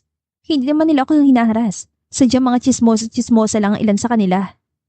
Pero hindi dahilan yun para i-disrespect ka nila. Kaya kinausap ko ng HR tungkol doon. Parang gustong tumalo ng puso ni Caitlin. Bakit biglang naging protective ang kanyang boss? Hindi mo naman kailangan gawin yun. Kailangan at gusto ko. Again, walang pwedeng magpakalat ng anumang masamang chismis tungkol sa asawa ko. Asawa? Oo, ikaw, sa papel. Pero sa papel man o hindi, dapat ka nilang irespeto. Well, thank you for caring. Hindi naman ito about caring. It's about responsibility. Pero of course, I care. A little, okay? A lot. Ayan ka na naman, sir, ha? I mean, GM. Sorry, pero alam ko kasi kung gaano kahirap para sa'yo na umiwas sa gulo. Kahit pa nga alam nating mahirap ng iwasan lalo na ngayon. Naupo si GM sa dulo ng mesa at hinarap siya. Gusto ko lang na maging safe ka dito sa office. Kahit yun lang, kaya mo nang gawin ko para sa'yo. Hindi lang naman ako nahihirapan sa sitwasyon. I'm sure ikaw din. Lalo na dahil kay Miss Joanna. Pwede bang kalimutan na muna natin siya for once? Natatawa nitong komento. Kung ano man ang mga pinagsasabi niya sa'yo o tungkol sa'yo, don't listen to her. She's just upset. Ganon ba siya ma-upset? To the point na gusto niya akong magmukhang tanga? Hayaan na lang natin siya. Buong buhay kasi niya, lagi kasi siya nakukuha ang gusto niya, kaya siya nagkakaganon. Caitlin, sana lagi mong tatandaan na wala siyang pakialam sa atin, okay? Napalunok siya. Sa atin? Oh my God, Kate. Huwag ka namang kiligin dyan, please. Wala kang karapatan. JM, pwede ba ako magtanong? Kahit ano. Nagsisisi ka ba sa kasunduan ng mga lolo natin? Hindi. Diretso nitong sagot. Pero nagsisisi ako na nahihirapan ka dahil sa sitwasyon at dahil sa akin. Hindi pa man nakakaupo si Caitlin sa kanyang cubicle ay may humablot na sa kanyang siko. Hoy! Nakapamewang si Jenny pero kumikislap ang mga mata. Good morning. Anong good morning? Sige, maupo ka at kailangan nating mag-usap as in ngayon na. Teka, bakit ba? Bakit parang napakalaki ng kasalanan ko? Talagang malaki ang kasalanan mo sa akin. Ha? Ano namang, kasal ka na?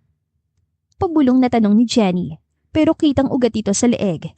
Ikaw at si Engineer Juan Miguel? Paano? Jenny, hindi ganon. Hindi. Anong hindi? Girl, usap-usapan na sa buong floor at hindi na ako magtataka kung pinagpepiyasahan ako ng buong building. Huminga siya ng malalim. Ay, okay, fine. Totoong chismis. Napanganga si Jenny. OMG! Totoo? Totoo nga. Nakasal ka kay Big Boss?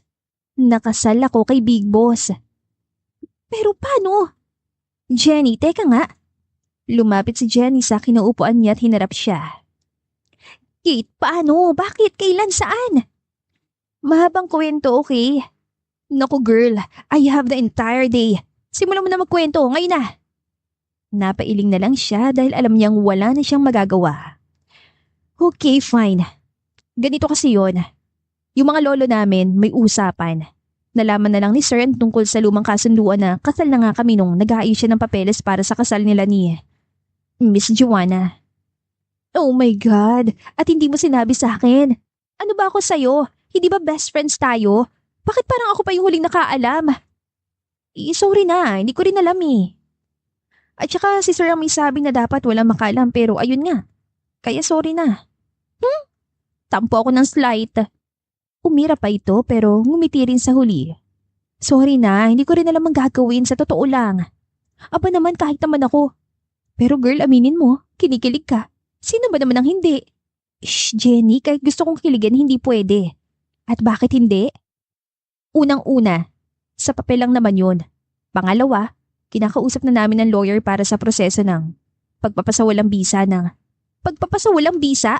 Bakit? Anong bakit? Hindi ka ba nakikinig sa kwento ko? Sa papel lang kami kasal, di ba? At ikakasal na siya sa iba. Bakit hindi yun na lang totohanin? Total, mukha namang may something si Sir sa'yo.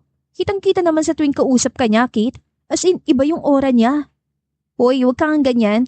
Lalo mo lang pinagugulong utak ko eh. Hindi nga, seryoso ako. Umiling siya. Basta Kate, trust me. Yan nangyayari sa inyo. Tadhana yan, girl. At sinasabi ko sa'yo sa totohanan din ng bagsak niyong dalawa ni Big Boss. Naging tahimik ang mga sumunod na araw, pero ng araw na yon, muling nagkaroon ng tensyon sa opisina. Paglapit ni Caitlin sa dulo ng hallway ay mayroon siya narinig ng malakas na boses mula sa conference room. Si JM. Alam ko mga kumakalat at chismis tungkol kay Miss Reyes. At gusto ko lang na maging malinaw ang lahat. Wala siyang ginagawang masama o ano paman. She's professional, diligent, and a valued member of this company. Sir, sinasabi niyo ba na biktima lang si Miss Reyes ng fake news? Tanong ng isang board member. Exactly. At hindi ko mapapalampas ang sino mang mangmamalit o manghahara sa kanya. Kahit na sino, wala akong sasantuin. Napakapit si Caitlin sa dibdib habang nakatingin pa rin sa awang ng pinto. Hindi niya inaasahan na ipagtatanggol siya ni JM sa harap ng board. Kung sino man sa inyo may problema sa kanya o sa akin, gusto kong i-address niyo ang problema ng direkta sa akin at hindi yung idadaan niyo sa walang kakwenta-kwentang chismis lang. Natahimik ang lahat sa loob ng conference room. Ang iba'y tumango-tango at ang iba namay nagkatinginan lamang. Pagkatapos ng meeting, ay nakita siya ni JM sa pantry, nag-iisa. Narinig mo lahat? Hindi ko sinasadya, sorry. Hindi ko inaasahan na. Naipagtatanggol kita sa lahat? Tumango siya at umayos ng upo nang tabihan siya doon ng binata. Nagpalinga-linga pa siya sa paligid para masigurong walang mga matang nakatingin sa kanila na alam niyang imposible. Caitlin, ito tungkol sa atin. I like you, Caitlin. I like everything about you. Yung paraan ng pag-focus mo, yung tawa mo, yung fact na hindi mo alam kung gaano kaka-importante sa akin. Pero sir, what if? Hinuli nito ang kanyang kamay. Iiwas sana siya pero hindi na siya nito binigyan ng pagkakataon. Wala na akong pakialam sa what ifs na yan. Ang mahalaga sa akin yung ngayon, ikaw.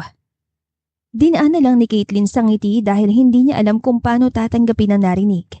Gusto niyang bitawan ng kamay nito pero hindi niya magawa. Kahit pa nga alam niyang anumang oras ay maaaring may makakita sa kanila. At nang mas lumapit pa ito at hinaplos ang kanyang pisngi, napaurong siya. JM, anong ginagawa mo? Baka may makakita sa atin. Wala na akong pakialam sa totoo lang. Natatawa pa nitong sabi. Hinawakan nito ang kanyang baba at tinamnan ng marahang halik ang kanyang mga labi. Teka. Huminga siya ng malalim at bahagyan lumayo. Paano si Miss Joanna? Nakausap mo na ba siya? Oo, nakipagkita ako sa kanya kaninang umaga. And? Sa umpisa galit siya, of course. I mean, it's understandable. Tinapunan niya ako ng tubig sa mukha, to be exact. Nanlaki ang mga mata ni Caitlin. Hala, hindi nga. Natawa ito. Deserve ko naman kung iisipin, di ba? Pero eventually, kumalma na rin siya. Especially nung naipaliwanag ko sa kanya ang lahat. Yung agreement nila lolo, yung legal documents, the investigation na ginawa natin at ni Attorney Robles, lahat. Na-imagine ko nang galit niya habang nagpapaliwanag ka. Oo, pero she's Joanna Bernabe. Matapang siya ever since. I've known her since high school. Nag-iisang anak ng mga business tycoon kaya nakukuha niya lahat ng gusto niya. College pa lang kami noon. I was so focused sa pagsunod sa mga yapak ni Dad na maging successful. Mapasama sa top 10 richest men in the country. Kaya nang magpa siyang parents niya at edad na magpakasal kami. It's about business, never love.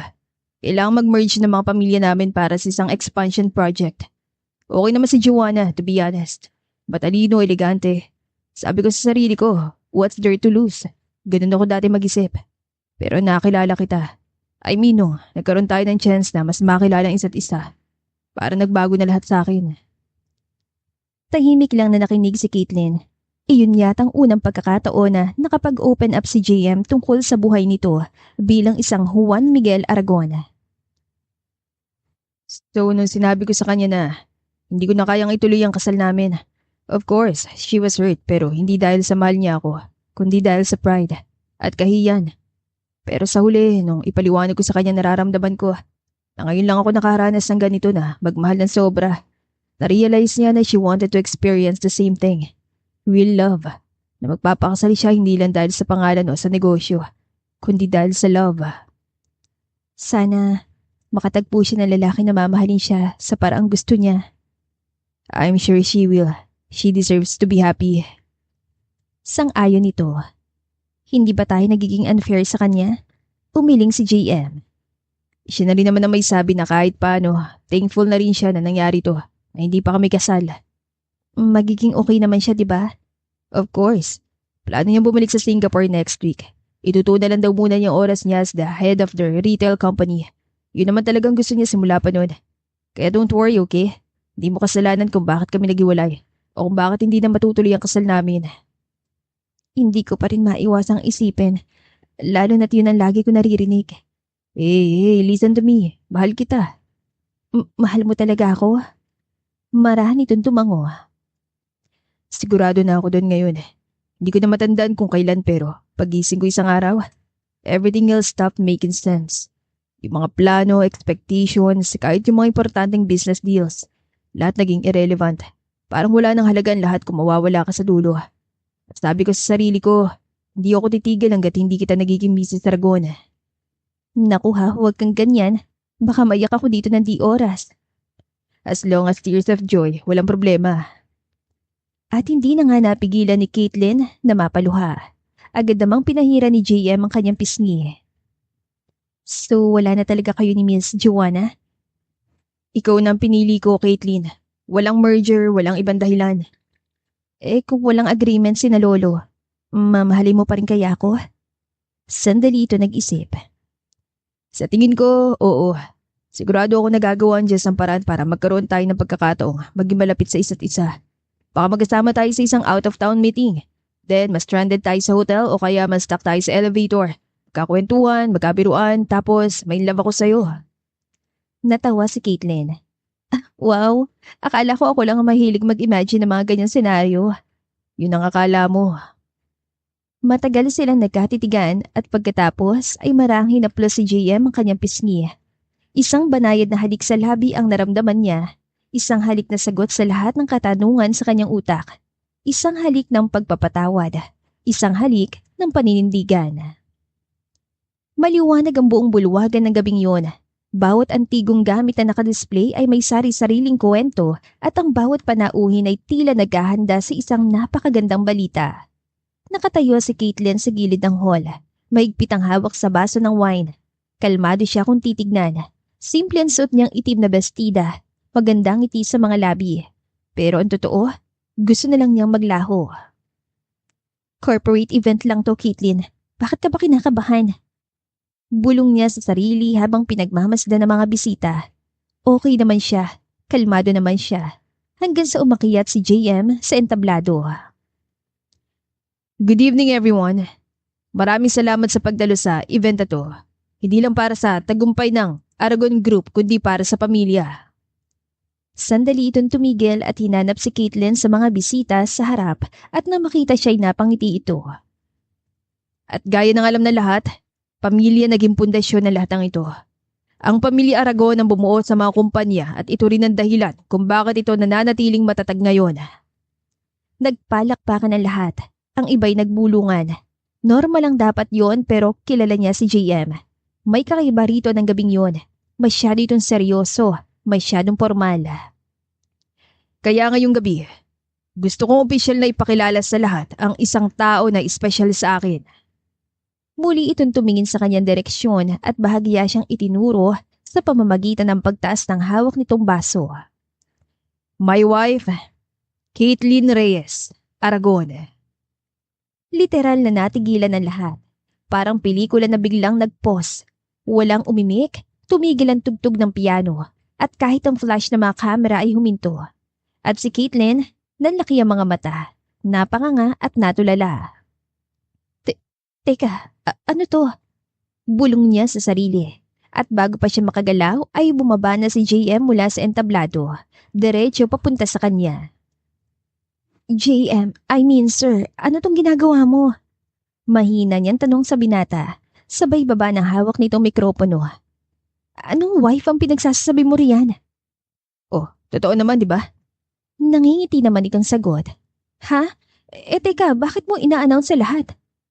Dahil gusto kong malaman na lahat na asawa kita. Pero di ba nasa process na ng annulment ang... Hindi ko na tinuloy, Kate. Ano? Narinig mo naman, di ba? Marahan itong inilagay ang kamay nito sa kanyang baywang na lalo lang nagpagulat sa kanya. Muling inilapit ni JM ang mikropono sa bibig at saka muling nagsalita. Marami sa inyo hindi nakakaalam na itong sa amin ni Caitlin, nagsimula sa hindi pangkaraniwang paraan. Pero isang bagay lang sigurado sa akin. Hindi ko to pinagsisisihan. Napatitig si Caitlin sa kaharap. Hindi makapaniwala na gagawin yon ni JM. Ano to? Bakit hindi mo muna sinabi sa akin na... Well, that's the plan. Gusto kong kausapin ka muna about this. Official announcement pero sabi ni Dad, mas magiging memorable daw ang lahat kung ngayon mo maririnig ang lahat. At doon nga, sa kanang bahagi ng entablado ay nakatayo si Don Eduardo Aragon. Malaki ang pagkakangiti. Tahimik lang ito pero halatang proud na proud sa nangyayari. Hindi tuloy niya maiwasang maalala ang kasunduan ng kanyang lolo Ipe at lolo ni JM na noon ay hindi niya maintindihan. So, planado niyo lahat to? Ngumiti si JM. Matagal na tong plinano nila lolo, remember? Muling nagpalakpakan ang lahat at naging sunod-sunod ng flash ng camera sa paligid. Natawa na lang si Caitlin kahit pa nga pakiramdam niya ay parang sasabog ng kanyang puso sa halo-halong emosyon. Grabe ka manggulat, sir, ha? Ang ganda mo kasi kapag nagugulat, Mrs. Aragon. Muli siya natawa pero sa pagkakataong yon ay totoo na. Caitlin, may isa pa akong gustong gawin ngayong gabi. Bahagyang umingay ang paligid, na puno ng bulungan ng bulwagan. Tumas naman ang kilay ni Caitlin na lalo pang lumakas ang kaba sa dibdib. Hoy, GM, ano ginagawa mo? Bulong niya nang bigla itong lumuhod sa kanyang harapan. Yung matagal ko nang dapat ginawa, bago pa ako pinilit ang tadhana. Napahiyaw ang mga tao at nagpalakpakan ng mga ito. Sumabay naman ang muling pagtugtog ng piano na lalong nagpakumpleto sa napakagandang sandaling yon. Nang muli niyang tignan si JM ay may hawak na itong isang maliit na kahon na may kumikinang nasingsing sa loob. Caitlin Reyes Aragon, alam ko nagsimula tayo na parang biro. Isang lumang kasulatan, isang lumang kasunduan. JM, I fell in love with you in silence. Habang pilit kong inaayos ang problema natin. Habang tumatagal kita nakakasama, mas nakilala kong totoong ikaw. Kung paano ka mag-alala. kung gaano ka katotoo, kung gaano ka kasarap magluto. Napangiti rin at tumango-tango si Don Eduardo dahil doon. Hanggang sa dumating yung araw na natakot na ako mawala ka. Tuluyan ang tumulo ang luha ni Caitlin kaya tinakpan niya ang kanyang bibig ng kamay niyang nanginginig. Kaya ngayong gabi, sa harap na lahat, sa harap ng mga tao na minsan nagduda sa atin, nanghusga, nangutya, at sa harap ni Dad, tatanungin kita ulit. Hindi dahil sa lumang kasunduan, hindi dahil sa lumang papel na may pirma nila Lolo Rodrigo, hindi dahil sa legacy, kundi dahil sa pagkakataong ito. Ako nang magpapasya, Caitlin. Will you marry me? This time? For real? Teka lang, totoo ba to? Totoong totoo. Kaya please, wag mo na akong paghintayin. Caitlin Reyes Aragon, will you marry me? Huminga siya ng malalim at kahit pa nga halos manginig ang buong katawan, ay dahan-dahan siyang tumango. Yes. Yes, Juan Miguel Aragon. Yes. Napuno ng masigabong palakpakan ng bulwagan. Tumayo si JM, nangingilid na rin ng luha at dahan-dahang sinuot sa daliri ni Caitlin ang singsing. Nagyakap na mahigpit ang dalawa at sinundan ng malalim na halik. Sa wakas, magkakaapo na rin ako sa wakas. Masaya nitong sabi na makalapit ito sa kanila. Nako, tiyak na tuwan-tuwa ang mga lolo ninyo kung saan mas sila naroon ngayon. Maraming salamat po, Sir Don Eduardo, sa pagtanggap sa akin. Anong sir? Anong Don? Simula ngayon, Dad nang itatawag mo sa akin, Caitlin, ha? Naluluha siyang tumango at napayakap sa matanda. Okay po, Dad. Muling nagpalakpakan ng mga bisita at isa-isang bumati sa kanila bago magsimula ang sayawan. Lumapit sa kanya si JM pagkatapos. Kinabig ang kanyang baywang at marahang bumulong sa kanyang tenga. Now, it's official. May proposal na, may singsing na. Wala nang loopholes, wala nang lumang papeles. Wedding ceremony na lang ang kulang. Kailangan pa ba yun? Of course. Gusto ko yung engrande. Gusto kong ipalam sa buong mundo na ikakasal ako sa babaeng tinadhana na sa akin. Hindi pa man ako ipinapanganak. At sa kauna-unahang pagkakataon, napaiyak si Caitlin. Hindi dahil sa takot. Habang magkahawak ang mga kamay sa gitna ng bulwagan, naisip ni Caitlin na hindi naman pala malupit sa kanyang tadhana. Baka sadyang mapagbiro lang ito dahil sa lahat ng pagsubok na dumating sa kanya, ibinigay pa rin ito ang tamang tao sa tamang panahon. Maaliwalas ang langit ng araw na yon. Malamig na rin ang simoy ng hangin. Nagbabadya na malapit na ang araw ng Kapaskuhan. May dala itong amoy ng hamog at bulaklak ng sampagita. Bitbit ni Caitlin ng mga puting rosas at dilaw na carnation habang naglalakad kasabay ng asawa na may dala namang basket na may kandila at termos ng kape. Hindi pa rin ako makapaniwala. Akala ko kwento-kwento lang na magkatabi ang puntod nila. Halos sabay sila naupo sa harap ng puntod ng kanilang mga lolo. Felipe Reyes at Engineer Rodrigo Aragon. Dalawang pangalan na inukit sa marmol. Ang galing nila, no? I mean, alam na nila kahit doon pa na makikita natin ang isa't isa. Sa tingin mo? Oo naman. Tignan mo lahat na nangyari. Yung agreement, yung pagpunta natin sa Tagaytay, yung recipe na sinigang mula kay Lolo Ipena, niloto mo sa mansyon. Everything makes sense now. Na para bang lahat tinutulak tayo pabalik. Pabalik sa kanila? Nakangiti niyang tanong. Hindi lang sa kanila, kundi pabalik sa isa't isa. Isinandal ni Caitlin ang ulo niya sa balikat ng asawa. Tahimik lamang sila na nakikinig sa halakhakan ng kanilang 4 taong gulang na kambal sa hindi kalayuan. Naisip mo ba minsan kung ano kayang sasabihin nila ngayon sa atin? Well, siguro matatawa na lang sila at sasabihin, aba, ang tagal magkaamin na ng 2 tuwa. Sabay sila natawa at napatingala. At doon sa maaliwalas na kalangitan, ay tila natanaw nila ang 2 matanda na masayang nakatunghay sa kanila. Nanay, tatay, tignan niyo po! Mabilis na tumakbo ang kambal papunta sa kanila. Bawat isa ay may hawak na maliit na bulaklak na napitas sa mga ito sa kung saan. Para po kay Lolo Ro! Masayang sigaw ni Rog. At ito po, para kay Lolo Ipe! Sunod naman ni Felipe. Ngumiti si Caitlin at lumuhod para tulungan ng mga bata na ilapag ang mga bulaklak sa mga puntod. Good job, chumps. Nakangiting sabi ni JM sabay haplos sa buhok ng kambal. Alam niyo ba na ipinangalan kayong dalawa sa pinakamababait at pinakamatapang na lalaki dito sa Santa Margarita? Si Lolo Rodrigo po at Lolo Felipe. Taas kamay na sagot ni Rog. Tama. Niyakap ni JM ang mga anak bago muling tumakbo ang mga ito palayo habang nagtatawanan. Nagsisisi ka ba na hindi natin tinuloy noon ang annulment? Wala akong pinagsisisihan ni Katiting. Malambing na sagot ni Caitlin. Ako rin. Talaga? Oo, kasi dahil sa lumang agreement nila lolo, nakilala kong babaeng mamahalin ko habang buhay. Natawa si Caitlin. Ang galing mo na talaga mambola ngayon ha, Engineer Aragon.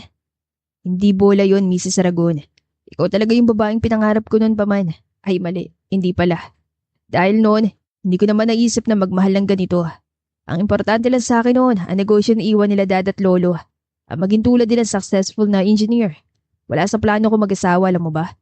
Well, nasa plano ko mag-asawa for convenience para sa pagpapalawak ng negosyo. Sa pagpapatatag dito.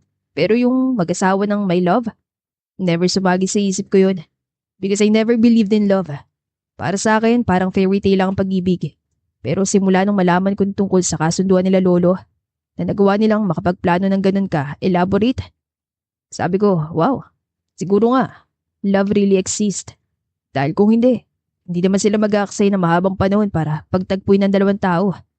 Tayo, at maniwala na mamahalin natin ang isa't isa. At magkakaroon ng makukulit na kambal na kasing kulit nila. At sa harap ng mga puntod ng kanilang mga lolo na nagplano ng lahat, tumayo sina JM at Caitlin na magkahawak ang kamay. Alam nila na hindi man lahat ng kwento ay nagsisimula sa pag-ibig. Minsan nagsisimula ito sa isang pangako at nagtatapos sa eksaktong lugar kung saan ito nakatakdang bumalik. Han, bulong ni Caitlin matapos ilagay ang isang kamay sa tiyan. Paano kung sa susunod na taon, hindi na lang sina Rog at Philip ang kasama natin dito kina Lolo? Dahan-dahan siya nilingon ni JM na para bang ibang lingwahe ang kanyang sinabi at ilang sandali pa bago ito napangiti. Teka, tama bang iniisip ko? Ano bang iniisip mo? Na magiging kuya na sina Rog at Philip? Marahan siyang tumango. Hindi maipaliwanag ni JM ang tuwang nadarama dahil isa na namang kahilingan nito ang tupad. Han, hindi ako makapaniwala na magkakaroon na ng kapatid ang kambal natin. Ako rin. Pero matagal-tagal na rin nating hinihiling to, di ba? Tumango si JM. I'm sure, tuwan-tuwa rin sila lolo sa bagong blessing sa pamilya. May bago na naman magtutuloy ng legacy ng Reyes at Aragon. Nako, ba kailangan nating humingi ng tulong sa kambal sa pag-iisip ng pangalan para dito kay baby? Siguradong riot yan. Natawa rin na malakas si Caitlin. Ilan sandali pa ay ginawa rin siya ng asawa ng isang marahang halik sa noo. So, ready ka na ba sa next chapter, Mrs. Aragon? Ako pa ba? Kahit ilang chapters pa yan, basta kasama ka. Handang-handa ako. Nagyakap sila sa harap ng puntod ng dalawang tao na sumulat ng unang kabanata ng kanilang kwentong pag-ibig. At ngayon, isang bagong kabanata, bagong buhay at bagong simula ang muli na namang umuusbong na puno ng pag-ibig at pag-asa. At dito na po nagtatapos ang ating kwentong pag-ibig. Maraming salamat po sa pakikinig. To God be the highest glory. Hanggang sa muli. Paalam!